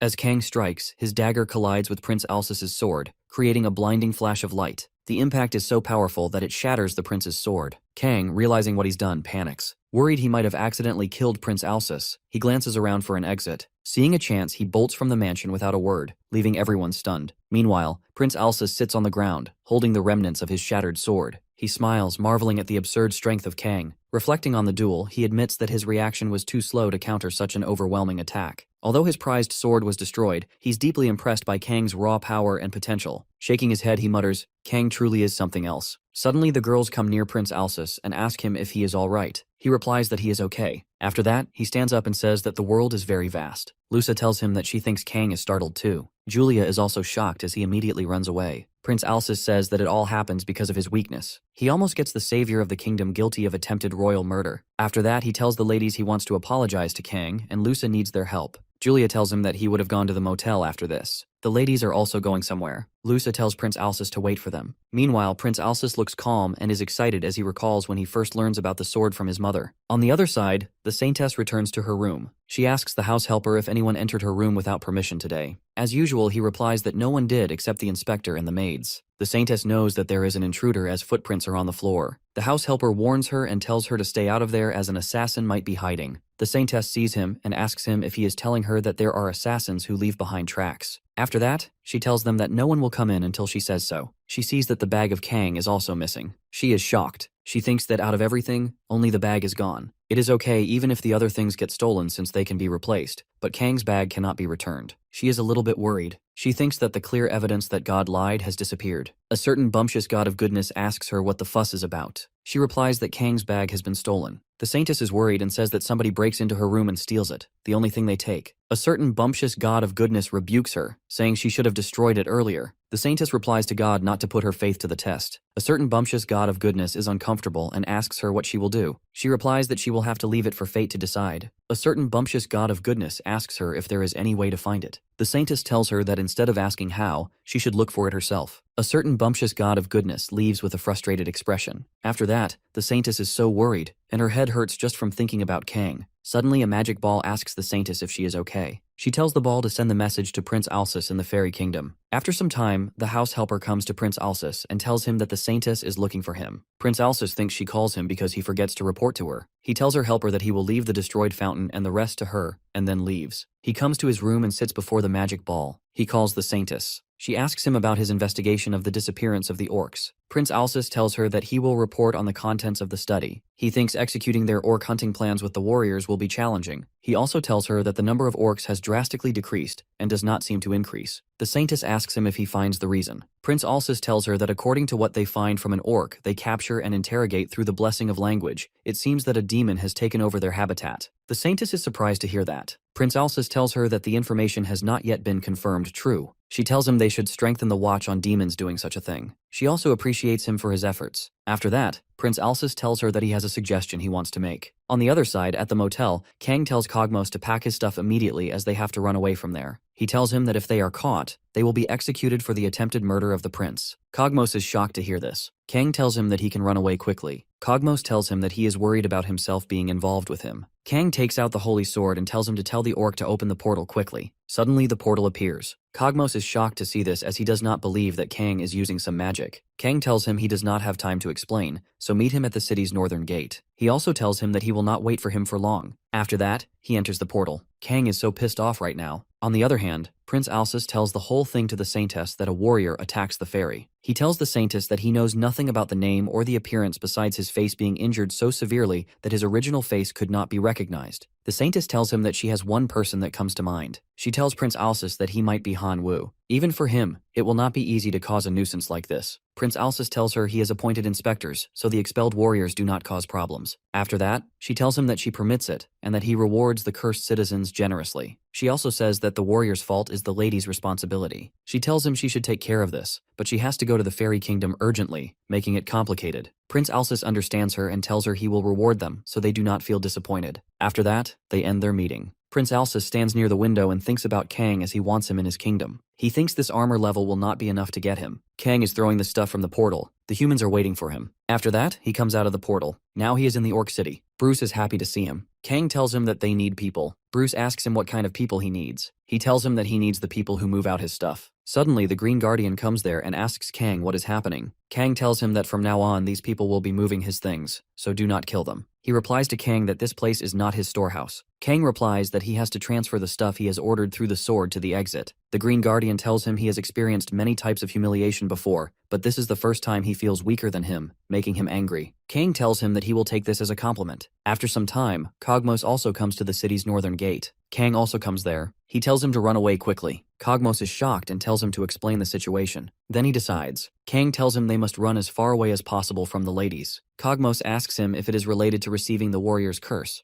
Kang agrees with him. Cogmos looks worried and tells him they should head north as early as possible if he wants to escape. Kang asks him what is in the north. Cogmos tells him that the biggest slave market in the western continent is in the north. He also tells him that he will find an enslaved person who holds the blessing of language. Kang is smiling. Cogmos is annoyed with his expression. Kang tells him that the fact that he is not running away is fascinating. Cogmos gets angry and tells him that he is the one who took all his things. Suddenly, Kang holds Cogmos and starts running. After some time in the jungle, Cogmos is hungry. He wants to eat something. After that, Kang tells the Holy Sword something and takes the food from the portal. Cogmos is shocked to see this. They eat the food. After eating the food, Kang says it is not as delicious as he had had with the prince. Cogmos tells him that no matter how he sees it, he does not understand it. He has never heard of magic that prepares meals and does the dishes. Kang doesn't reply to him. Cogmos gets angry. Kang tells him that they have to move now. He tells him to stop complaining as they are almost there. Kang is surprised. After some time, they reach the slave market. The market is very huge. Cogmos tells him to stop behaving like a villager and come quickly. Cogmos tells him there will be issues if the checking is too strict in cities like this one, where the population is large. Kang tells him that this is a weird town. Cogmos tells him he will not run away for now, so give him back his things first. Kang tells him that he cannot leave him until they find an enslaved person who has the blessing of language, and Cogmos agrees with him. After that, Kang tells the Holy Sword to send him the old brown bag at the back. After that, the portal gives him the bag. Cogmos thinks the sword seems to be the medium this guy would have learned something other than magic. He thinks the Holy Sword is the magic sword. He tells Kang to give him the blades as he wants to look at the sword. He holds the sword and says that it does not look like there is a dimensional spell on it. Outwardly, it simply looks like an ordinary iron sword. Suddenly, Cogmos is shocked by the sword and realizes that this is the Holy Sword. Kang tells him that he does not know that the theft prevention was installed in this. Cogmos is angry at him and tells him he cannot give the Holy Sword to a demon. He says he should have known when he handed it over to him so quickly. After that, he asks Kang how he can hold the Holy Sword. Kang replies that this is a defective product. Cogmos tells him the weapon is also a defective product, just like its owner. Kang gets mad after listening to this. After roaming in the slave market, Kang asks him if he is okay as he looks fatigued. Cogmos tells him he cannot be alright before a holy sword. Meanwhile, an enslaved demon is listening to them. The owners in the slave market are selling their slaves. Suddenly, Kang says this is turned off. Cogmos doesn't understand him. Kang tells him that he imagined the owner of the enslaved person mistreating the enslaved person and a man of justice saving the enslaved person. Cogmos means that he is saying nonsense and that he doesn't have big expectations from someone like him who almost murdered the prince. He tells him to think normally at least. Suddenly, Kang sees that the man is torching his slave. Kang asks Cogmos what is happening. He replies that it is a classic narrative that produces sympathy. He also tells him that after a performance like that, the weak-minded ones are inspired to buy the enslaved people. Cogmos tells him that looking at that enslaved person, her skin looks so good for someone being abused. Kang is surprised. Cogmos tells him not to fall for it and just come this way. Kang thinks that there are 4 types of enslaved people sold at the market: human, fairy, dwarf, and mermaids. There are little differences in price depending on the kind of enslaved person, but more than their appearance or skills, the most critical attribute was their level. After that, Cogmos tells Kang that since they have no place to go now, they should have a look around here later by themselves. Kang asks him about the destination. He replies that he knows a few shops that only handle the top-end enslaved people. After some time, Kang comes to the inn. There is a fairy there who welcomes him. Cogmos tells her that he is looking for an enslaved person with the blessing of language. She asks him about the level of the enslaved person. Cogmos tells her that the rest doesn't matter. He wants an enslaved person with the blessing of language. Suddenly, Kang speaks up and says that the enslaved person should be one who will be able to follow him through his journey. Cogmos tells him that this kind of enslaved person does not exist, but he will try. The lady means that they have one enslaved person. Cogmos is shocked to hear that. He tells Kang that he already buys the enslaved person who will be suffering because of him. After that, the lady takes them to the enslaved person. After reaching there, Kang sees that there are some top-end enslaved people. He asks Cogmos why they didn't run from here. He replies that all enslaved people carry a person's curse or mark on them without exception. He also tells him to see the status windows of the enslaved people. After that, the lady shows them the enslaved person. She is a beautiful lady but a demon. Kang finds her fascinating. It is rare to see a monster who has fallen to be a slave to humans. Kang makes fun of him and tells Cogmos that he ordered an enslaved person who is just like him,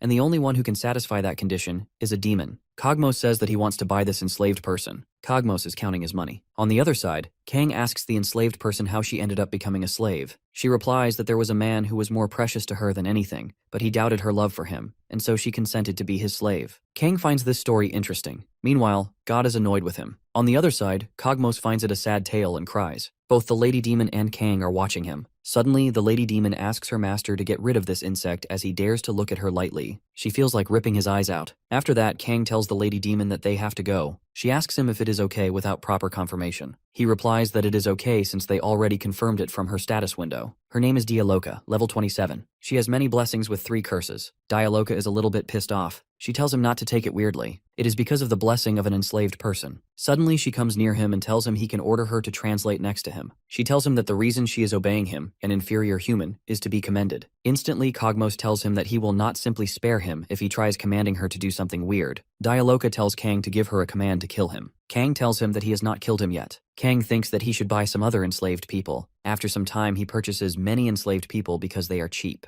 Dialoka says they all have low levels. It is a blue-collar job. After that, Kang creates the portal and tells his slaves to enter the portal one by one. Suddenly, Cogmos comes near him and tells him he wants to tell him something. He tells Kang that he has changed his mind, and from now on he will accompany him. Suddenly, an arrow hits Cogmos' head and he falls. Kang is shocked. Dialoka tells him she wants to do it. but someone else seems ahead of her. Kang says that getting attacked in broad daylight makes this world fascinating. Meanwhile, someone is shooting arrows at them, causing everyone to get frightened. Kang finds it troublesome, realizing that people will gather at the scene. Dialoka tells him that these are slave thieves and explains that a rumor has spread about a level 1 guy buying many enslaved people. The guards also arrive. Dialoka asks Kang if she should kill them. He tells her it doesn't matter to her since she's enslaved, but emphasizes that her being a demon should not be found out. He suggests they escape the city. After some time, they are in the jungle. Kang takes Cogmos aside and tells him to get a hold of himself, reminding him that he cannot afford to be weak. Cogmos admits that he has never been this close to getting assassinated and had let his guard down. Dialoka comments that it means he has been living defenseless all this time, depending only on his healing power, and calls him weak. Cogmos gets angry. Kang notices bloodstains nearby and suddenly sees Dialoka preparing to attack him. Kang grabs her hand, telling her that she thinks he's straightforward. He uses his nullification power and cuts off her hand. Dialoka is shocked and asks if he is a level 1 player. Kang simply asks what if he is not, and adds that it seems she's been underestimating him just like Cogmos. She charges at him to attack, calling him human, but Kang is ready. He tells her that now he will show her his absolute master's powers. He jumps and punches her repeatedly. Dialoka smiles even after being beaten up, telling him that it seems like he let his guard down. She retaliates and hits Kang with full power. Kang knows this will hurt, but Dialoka apologizes, saying that an injury of this level is nothing for a demon. She also requests that Kang declare her freedom as his command, and then she will heal him immediately. Kang smiles, recovering quickly, and tells her that even her master wouldn't be weakened by such an injury. Dialoka becomes annoyed and heals her hand. Kang realizes that they both have healing abilities. He tells her they should fight to the death and see what happens. Meanwhile, Cogmos, observing, tells her that he knows Kang well and understands his battle style, so he wants to assist her. Suddenly, Kang throws a dagger at Cogmos, injuring him. Cogmos tells Kang that he claims to know him well, but wasn't expecting this, and warns that he will beat Kang if he tries to betray him. Dialoka thinks Cogmos is an evil man, and it's not easy to deal with someone like him. Suddenly, Kang jumps and hits Dialoka again, claiming that it's all for impressing her. She stops his attack and tells him she hates guys who can't be trusted. Kang responds that she is the one who betrayed his trust. He prepares to punch her again, but she retorts that she is enslaved, but never swore to become his slave. The powers of both are collapsed, and meanwhile, Dialoka realizes that her healing cannot keep up with the wounds she sustained during the fight. She is curious how Kang is still so active. Kang smiles and tells her that it's a pretty good excuse. Kang strikes Dialoka again and a blast occurs. He tells her repeatedly that she cannot defeat him, asserting that there is no chance for her to win. As he punches her, he notes that while she claims not to care about her body, she is proving to be more challenging than the orc from earlier. Suddenly, wings appear on Dialoka's body and Kang is shocked to see this. He prepares to punch her, believing he can knock her down before she has a chance to fly. However, Dialoka jumps instantly, and Kang is surprised to see her flying. He thinks that despite her ability to switch between attacking and healing, she seems fatigued. Kang, confident in his ability to defeat her, activates his blessings of fairies and outsiders. He believes that Dialoka is not as great as she seems. Meanwhile, Dialoka decides to end the fight with one final blow and descends to attack Kang. He is ready to finish the battle, but she hits him on the head with a powerful strike, causing a huge blast. After some time, Kang regains consciousness and feels regret,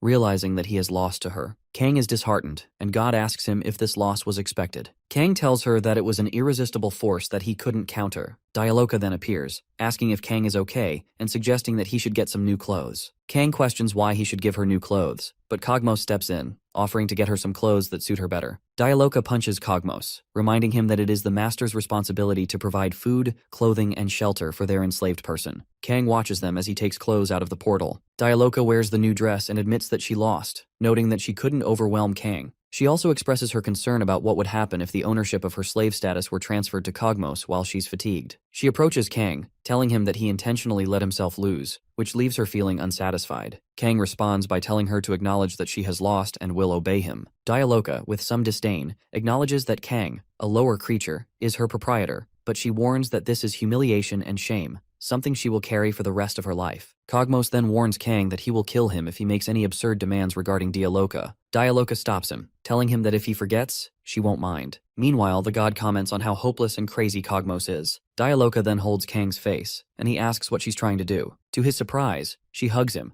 explaining that she is fatigued because of him and will leave the rest of the work to him. She soon faints, and Kang is left perplexed. On the other side, Prince Alsus is speaking with the Saintess at the mansion. The Saintess informs him that the orcs in the plains have been eradicated, and another lady mentions that the number of gnolls drastically decreased in the forest, just like the orcs this time while holding a slime. The lady asks the Saintess if she came to search for her for this issue, but the Saintess replies that she is not here for that. Meanwhile, Celebliss wonders how Kang is doing. The Saintess listens as Celebliss tells her that she wants to find the stolen items and the culprit. The saintess replies that she indeed wants this. Celebliss informs her that she will not be seeing the culprit. She places her hand on the slime and tells the saintess that she will try to request this friend's cooperation. The saintess excuses her for the question and then asks if this friend has such an ability. Celebliss laughs and assures the saintess not to worry, stating that mauling is a special slime. She explains that this friend is not mauling like the other slimes, but it is mauling. The saintess tells her that she cannot understand anything she is saying. Celebliss responds that she will understand when she sees mauling's power. Celebliss asks the saintess where the clues are to finding the culprit. The saintess replies that they are currently at the scene of the crime. She also instructs her to find the thief who intruded into her room. Sis is shocked to hear this. After that, Sis tells Mauling to reveal the intruder's identity. Mauling smiles. The saintess asks Celebliss what Mauling is saying, thinking that she cannot interpret it through the blessing of language. Suddenly, Celebliss speaks up and tells the saintess that according to Mauling's explanation, the intruder has run away using the holy sword hanging on the wall. The saintess now realizes that this is the worst possible outcome, as the warrior is the culprit. She looks worried. She tells Celebliss that it seems like she has already guessed the culprit and thanks her for the help. She asks if there is anything she can help with as well. Celebliss tells her that she plans to join a magic institute this time, and that it would be nice if the saintess could help her at that time. The saintess is surprised and tells her that it looks like she is saying that she will be taking office as a professor in the magic institute. Celebliss confirms that she is right. She explains that during the last incident, her level was lower than that of the soldiers, so she could not do anything. She then tried increasing her level through hunting, but realized it did not suit her due to her nature and reluctance toward wars. Despite living for thousands of years as a member of the fairy kingdom, she is only level 12. If she obtains the teacher title, she can gain experience without battles, making it the best choice for her. The saintess tells her that she understands, and that she will try her best. On the other side, in the city, Han Wu looks happy. He says that despite the gap in their levels, he will completely trash Choi Gangmin the next time they meet. A certain god appreciates him. He feels happier as the god compliments him. After that, a merchant master arrives with some stuff and tells Han Wu that he has brought his ordered objects. Han Wu is shocked to see the stuff. The merchant master tells him that it is just a token of thanks to someone who will save the world. Han Wu replies that he still thinks that is too much for him. After that, he tells the merchant master that he wants to ask him something. He asks if there is a dungeon nearby that no one has conquered yet. The merchant master replies that there is no dungeon nearby. Han Wu thinks that they just have not found one yet. It does not make sense for dungeons not to exist when warriors grow. Suddenly, he notices that many people are gathering a little distance from him. The people are saying goodbye to someone. Han Wu also goes there. Suddenly, he is shocked to see the person. She is Celebliss. Han Wu finds her incredibly pretty. He does not know anything about her. Meanwhile, Celebliss apologizes for creating a fuss. She says that she has not come here to seek revenge, so they do not need to worry. At the same time, Han Wu is curious about why she is here. After that, a new mayor arrives. Celebliss asks him if the basement is still the same. The mayor shows her the way to the basement. Meanwhile, Han Wu watches them and thinks that this has to be the heroine event. Suddenly, Celebliss notices him. Han Wu smiles and asks her if she has something to tell him. She replies that she does not understand the purpose of asking those questions. After that, he suddenly asks her if she is married. She replies that she had planned to get married, but she stopped. Her knight also stopped her. She is a little bit pissed off and tells the mayor to go. Han Wu realizes that she has had some incidents that she cannot explain. As a protagonist, he thinks he should help her. After that, he goes somewhere and says that there is no need to hurry since there are many things he does not know about her, so he should do some investigation. At night in the temple, Prince Alsus talks with the heroes. He tells them that as they might already know, the warrior's goal is the Demon King's subjugation. To achieve that, they must first mobilize all methods and ways. He tells them that this tournament is the same as well. After that, he shows the heroes the plan. He tells them that they left many orcs free in the area marked by red lines. This tournament's assignment is to hunt an orc and check the tag on its ankles. The heroes are curious about the assignment. Prince Alsus raises his hand and tells them that whatever method they use does not matter. The winner is the one who brings back the most of these tags. He tells them that the tournament's grand prize this time is the warrior's holy sword, which is one of a kind. Meanwhile, Choi is excited to win this tournament to beat Han Wu. On the other side, Han Wu analyzes his status window in the city. He thinks that it would have been nice if there were save points. He says he cannot be admitted to the academy because he does not have a warrior's post. He remembers the conversation with the knights earlier. One of the knights tells the other that they are assigned as an escort there. His fellows tell him that the warriors are getting admitted into the magic academy. The knight tells his fellows that even the fairy elder will work as a teacher. Han Wu imagines his future, where he will give Celebliss a love letter. One day, she will come to him and tell him it is unsuitable for the teacher and student relationship. He will reply that he does not mind trivial things, and they will hug each other. At present, Han Wu decides that he can go back to being a warrior, and that he will go to the Magic Academy as well. Everyone is shocked to see Han Wu at the temple that night. Prince Alice asks him why he is here. Han Wu tells him that he will participate in the tournament too. Prince Alice tells him that a person who is not a warrior cannot experience it. He replies that he will return to being one. as his skill level should be enough. Choi Gangman is angry to see him there. Meanwhile, Prince Alice also notices him. After that, Prince Alice tells Han Woo that he heard the news that he had been considered an equal to warrior Choi Gangman, but he cannot help but be suspicious of his personality. He also asks if he has forgotten about the incident with the fairy. Han Woo is shocked to hear that and tells him it was a misunderstanding, as he genuinely tried to help her. Prince Alice gets angry and asks how he can describe such a blatant lie. Suddenly, he notices that the Saintess is also standing there. Prince Alice is curious about her, as he does not know her intentions. Suddenly, he tells Han Woo that he understands him. He tells him that he can enter the tournament on the condition that he returns the money he received while giving up on the post of a warrior, and that he will acknowledge his return. Han Woo replies that he has used it all in training but will pay it off soon, so he should not worry. Prince Alice tells him that it is too early to be happy. He tells him that he wants to see how much he has grown after leaving the temple, and that he will confirm it himself. The heroes are shocked to see this. Han Woo tells Prince Alice that he will be surprised. He uses his magic blessing and throws a fireball at Prince Alice, but he gets beaten up by the prince. He crashes into the temple wall. After that, Prince Alice tells the heroes that this is the last confirmation. Those who are participating in the tournament should raise their hands. He also tells them that, for their information, no protection will be provided to the warriors in the upcoming incidents. The heroes are shocked and a little bit frightened at the same time after listening to this. After that, some students raise their hands to participate in the tournament. Prince Alice tells them that those warriors hesitating to participate in the tournament should not regret it later and should state their answer now. Suddenly, the Saintess interrupts him and tells him that should be enough, as they should respect the warriors' decisions. She tells the warriors that those not participating in the tournament should return to their dorms and pack up. The warriors are surprised to hear that. They do not understand what she means. The Saintess tells them that they are planning to intensively sponsor the warriors with courage and determination, which is part of the selection. Suddenly, all the warriors raise their hands. The Saintess smiles and says that a real warrior must have true courage. A warrior who only seeks profit is no different from a mercenary. Suddenly, one of the warriors says that the winner has already been selected. He says that it is not that they lack courage or determination. The Saintess replies that they do not need warriors who look at reality and avoid fights. After that, the Saintess tells them that those standing here have passed round 1 of the tournament. She wishes them God's blessings for the next round.